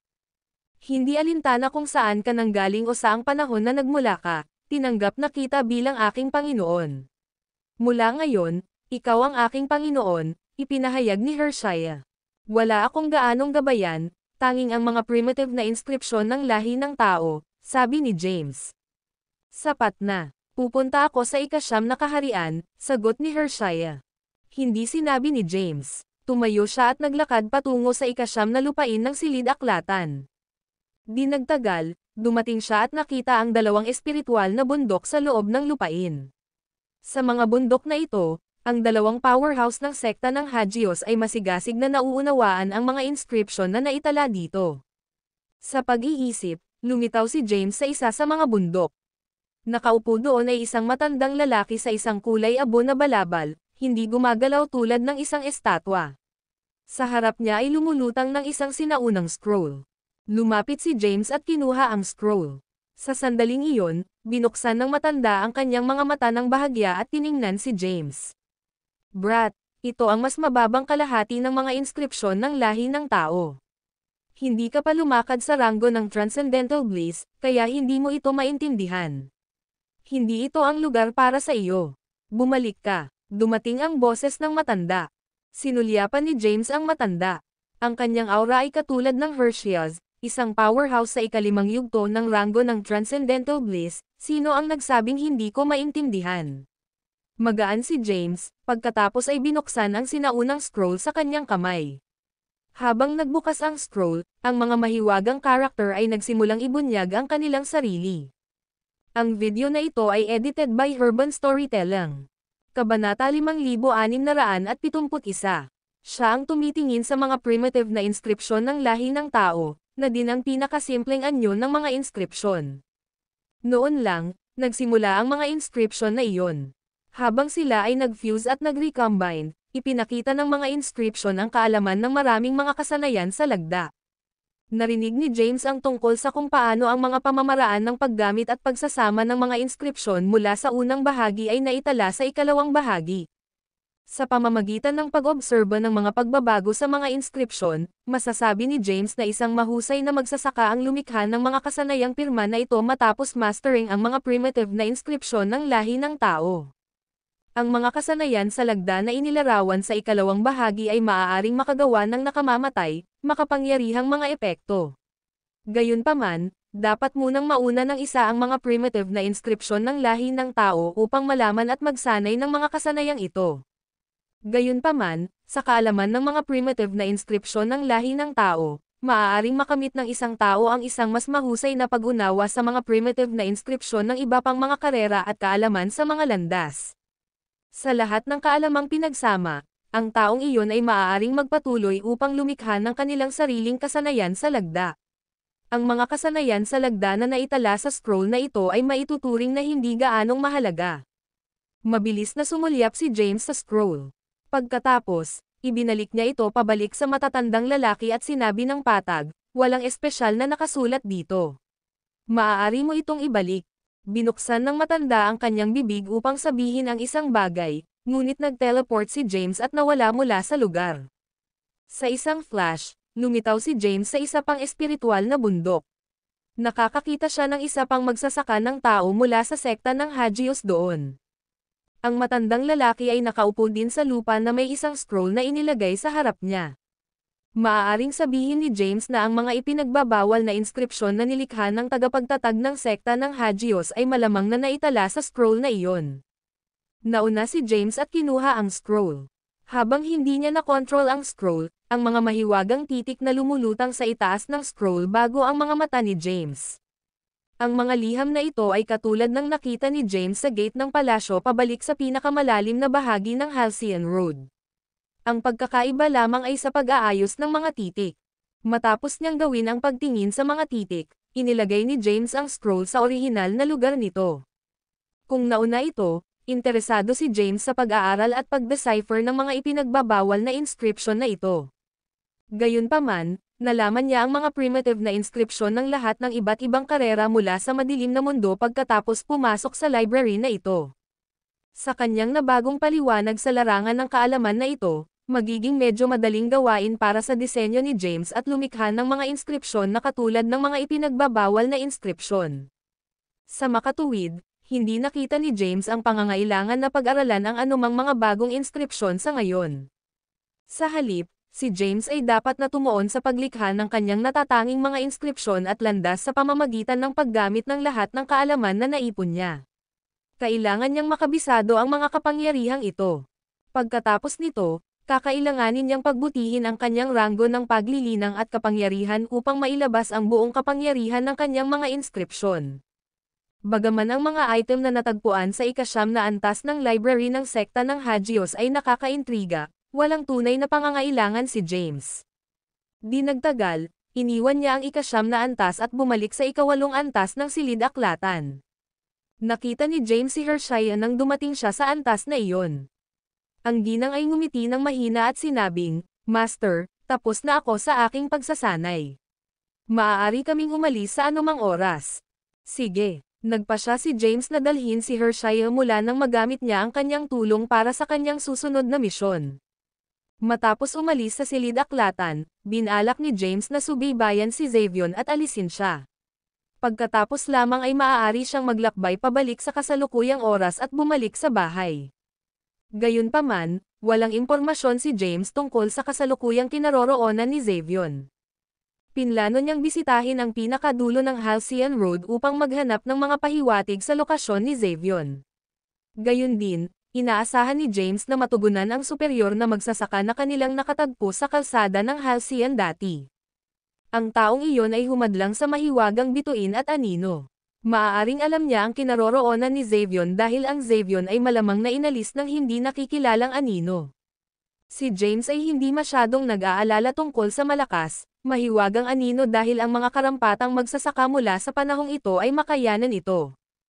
Ang kanyang pangunahing at tanging target ay Xavion, na ang pagkakaroon ay pa rin isang pangunahing banta. Ang video na ito ay edited by Urban Storytelling. Kabanata 5672. James at Hershey ay lumabas sa aklatan.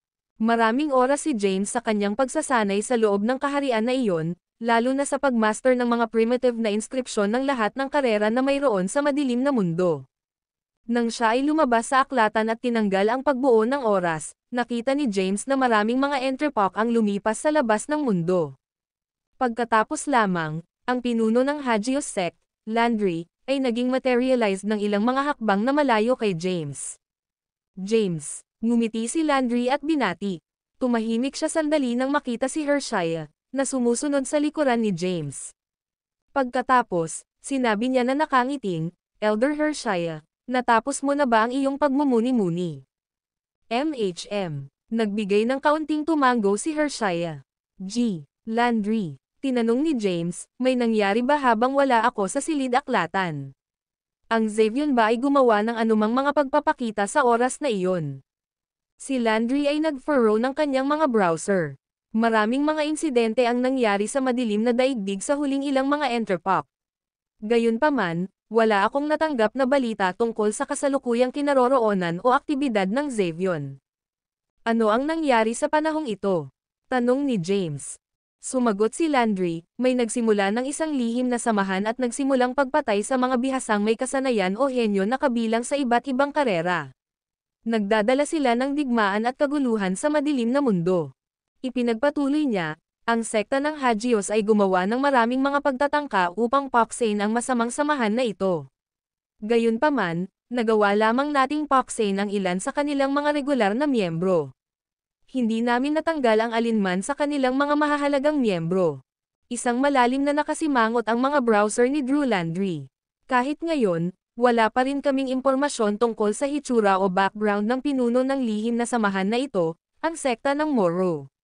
Lahat ng tungkol sa samahang ito ay natatakpan pa rin sa misteryo.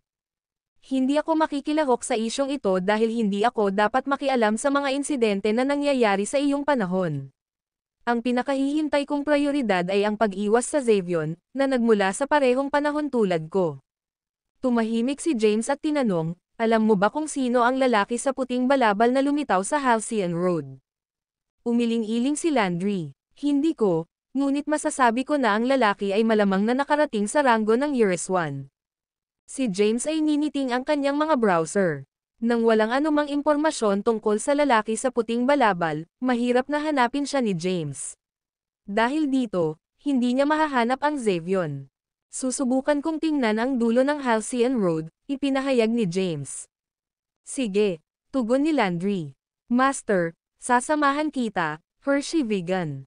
Master, natigil si Landry nang marinig ang kanyang mga salita. Si Hershey ay kabilang sa mga unang batch ng mga tao na umiiral sa site ng mga ninuno, tulad ng tagapagtatag ng Hagios sect. Nalaman ni Landry iyon. Nagulat siya nang marinig si Hershey na nakikipag-usap kay James bilang kanyang Panginoon. Sa kabila ng nagulat na reaksyon ni Landry, nag-teleport at na-teleport si James at Hershey sa labas ng universo kung saan matatagpuan ang sekta ni Hagios. Lumabas sila sa Anserelos at dumating sa malawak na kadiliman. Hershey, napunta ka na ba sa dulo ng Halcyon Road? May alam ka ba tungkol sa lugar na ito? Ang video na ito ay edited by Urban Storytelling. Kabanata 5673. Mayroon ako, ngunit hindi ko lubusang ginalugad ang lugar na ito. Gayun din, hindi ko masasabi kung sigurado kung mayroong anumang mga bagong lugar o puwang na lampas sa gilid ng madilim na daigdig o Halcyon Road. Wala akong pagkakataon na pumunta at galugarin ang lampas sa mga hangganan ng madilim na mundo, sabi ni Hershey. Kahit na ang isang miyembro ng primogenitor ng lahi ng tao tulad ni Hershey ay hindi kailanman naglalakbay sa mga lupain na lampas sa madilim na mundo. Hindi sinubukan ni James na pindutin siya para sa higit pang mga sagot. Ang dalawa sa kanila ay naglakbay ng mabilis sa puwang ng madilim na mundo. Ito ay nadama na parang isang mahabang panahon ang lumipas nang pareho silang dumating sa labas ng pasukan sa Halcyon Road. Pumasok si James sa daanan ng walang kaunting pag-aalangan. Noong nakaraan, halos hindi mapigilan ni James ang kanyang sarili habang nasa loob ng puwang na iyon. Gayunpaman, maaari na siyang humawak ng maayos laban sa napakalawak na presyon sa Halcyon Road.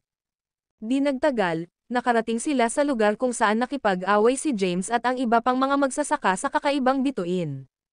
Huminto si James sa lugar na iyon. Ano ang mali? Bakit ka tumitigil? Tanong ni Hershaya. Itinuro ni James sa isang tiyak na direksyon. Natagpuan namin ang mga hindi kilalang mga nilalang sa lugar na iyon noong nakaraang oras. Lahat ng mga nangungunang mga magsasaka mula sa madilim na daigdig ay sinubukan na ihinto ang mga nilalang na iyon ngunit hindi mapakinabangan. Maging si Landry, isang magsasaka sa ika-6 na yugto ng ranggo ng Transcendental Bliss, ay agad na napapagana. Kung hindi ito dahil sa isang mahiwaga, malakas na magsasaka ay nagpakita sa oras na iyon, ang isang kakilakilabot na kapalaran ay maaaring dumating sa madilim na mundo. Ibinaling ni James ang kanyang mga mata kay Hershaya. Matagal ka nang nasa paligid. Wala ka bang narinig tungkol sa hindi kilalang mga nilalang na naninirahan sa dulo ng Halcyon Road? Tumugon si Hershaya, matagal na akong nabuhay ngayon. Ipinanganak ako na may mahina, hindi napapansin na paglilinang, kaya nanatili akong karamihan sa loob ng site ng mga ninuno upang sanayin at mapahusay ang aking mga kapangyarihan. Kahit na naitatag ang sekta ng Hagios, ginugol ko ang karamihan sa aking oras sa pagsasagawa ng mga closed-door meditations. Sa makatuwid, hindi ako masyadong alam tungkol sa mga nangyari sa labas ng mundo. Nakikita ko, dahan-daang tumango si James at nascan ang kanyang paligid. Dahil walang mga landas na umiiral sa puwang na iyon, hindi maaaring muling likhain ni James ang mga eksena sa araw na iyon sa pamamagitan ng pagmamanipula ng mga landas. Sa halip, si James ay maaaring umasa lamang sa kanyang mga alaala at isama ang mga eksenang iyon sa pamamagitan ng paggawa at pagmamanipula sa mga landas mismo. Habang pinagsama ni James ang isang imahe na nagpapakita ng mga eksena sa araw, napansin ni Hershaya ang mga kaganapan. Ito siya. Bulalas ni Hershaya sa sandaling nakita niya ang lalaki sa puting balabal. Sa sandaling lumitaw ang lalaki at nagsabi ng ilang mga salita, lahat ay naging puti sa imahe.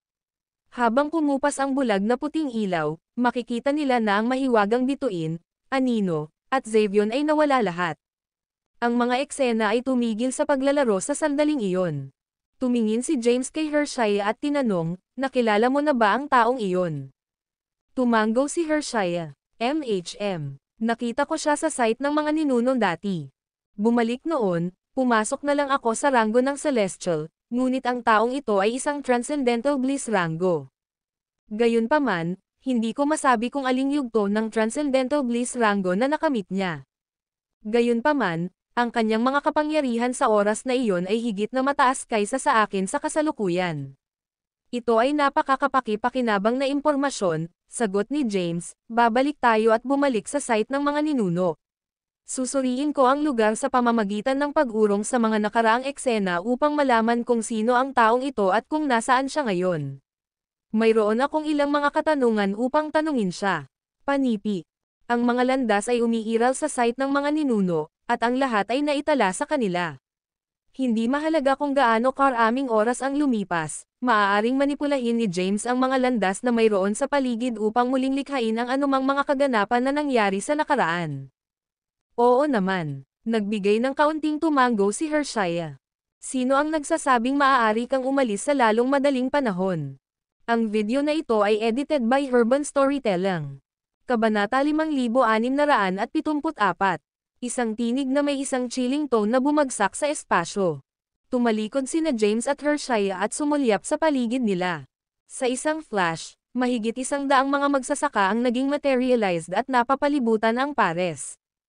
Ang mga kalalakihan na iyon ay nakasuot ng itim na mask at itim, mahahabang damit.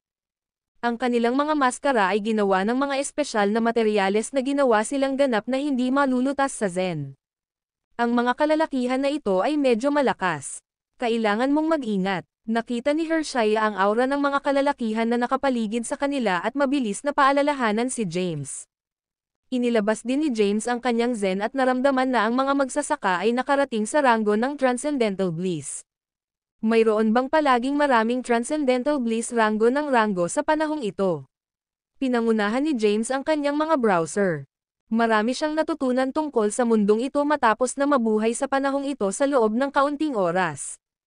Ang isa sa kanila ay ang mga nasa ranggo ng Transcendental Bliss ay itinuturing na mga piling tao sa oras na ito. Isa o dalawa lamang sa mga magsasaka na ito ang matatagpuan sa malakas, na itatag na mga grupo at organisasyon.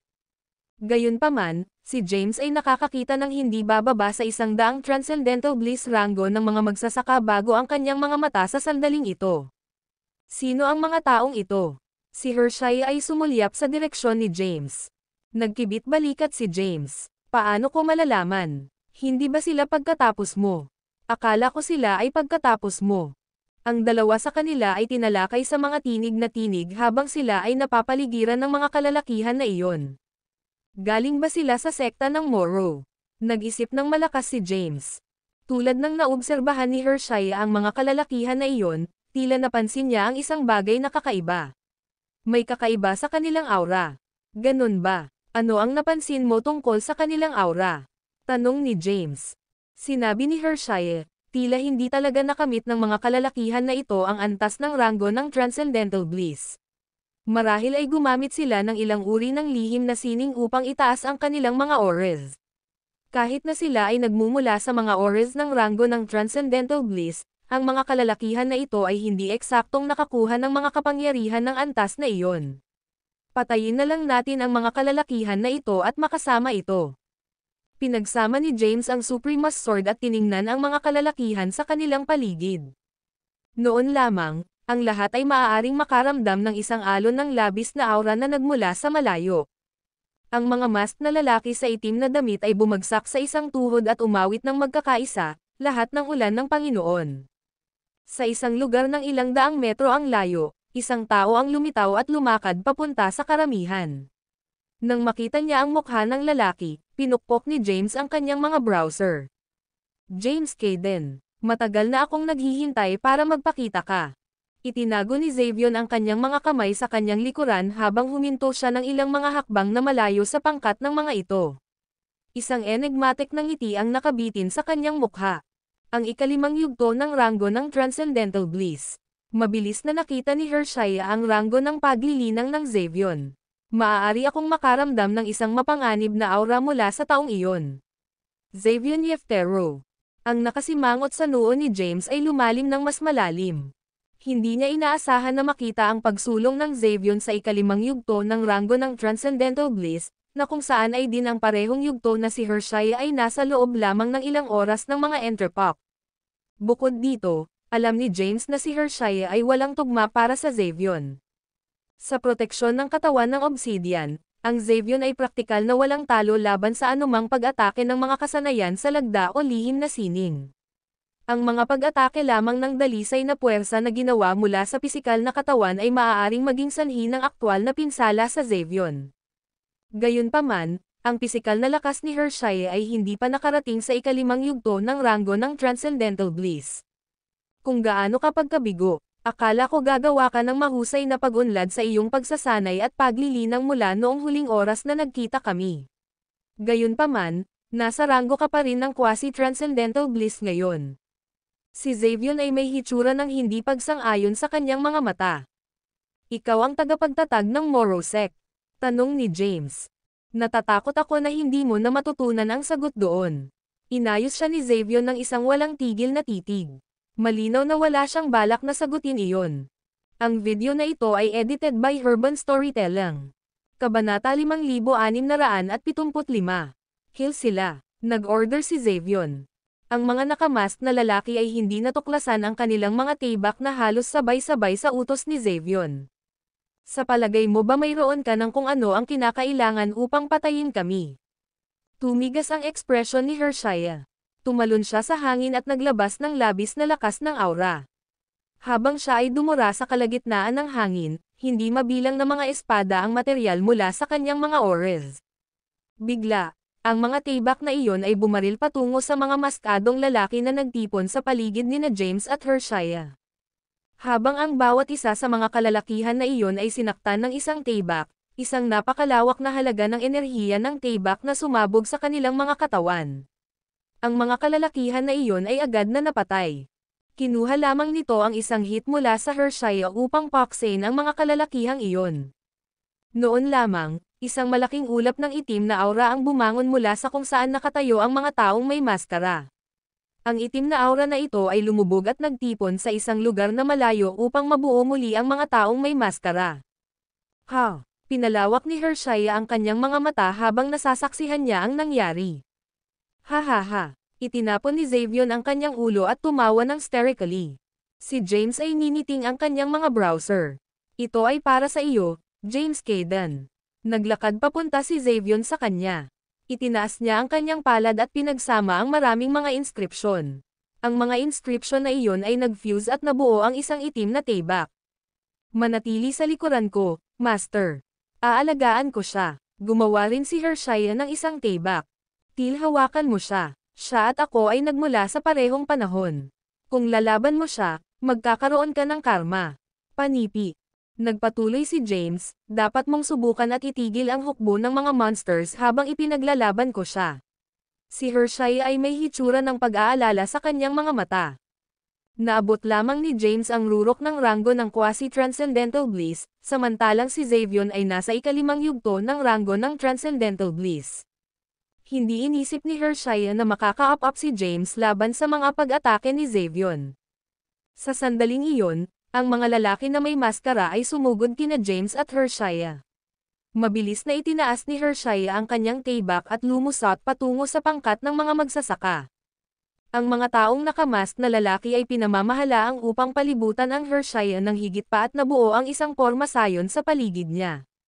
Kahit na ang isang karampatang magsasaka na tulad ni Hershaya ay pansamantalang gaganapin ng porma sayon. Samantala, naabot na ni Xavion kung saan nakatayo si James. Inilagay niya ang dulo ng kanyang tebak laban sa dibdib ni James. Ano ang problema? Hindi ka ba lalaban? Nakatitig si Xavion sa mukha ni James at ngumiti ng walang kabuluhan. Dapat kong pasalamatan ka sa paggawa ko ng lahat ng paraan dito pabalik sa panahong ito. Kung hindi, hindi ko nakuha ang lahat ng mga magagandang oportunidad na ito upang mapagbuti ang aking mga kasanayan at kapangyarihan.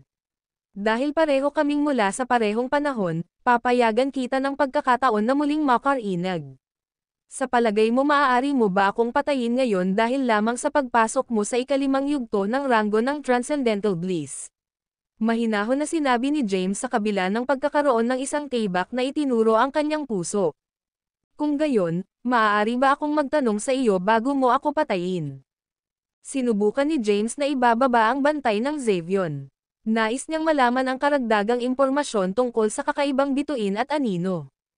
Alam niya na hindi sinasadya na ang tila hindi masisira na mga katulong ng Xavion at ang pagpapabuti sa kanyang ranggo ng paglilinang ay dapat na medyo konektado sa mahiwagang bituin at anino. Maaari mong malaman iyon sa iyong susunod na buhay. Pinahigpit ni Xavion ang kanyang pagkakahawak sa hawakan ng tebak at itinulak ang tip ng tebak patungo sa dibdib ni James. Sa kung gaano sila kalapit na nakaharap sa isa't isa, walang paraan na maaaring umiwas si James ng pag-atake ni Xavion. Gayunpaman, nawala si James mula sa lugar na lumipat si Xavion.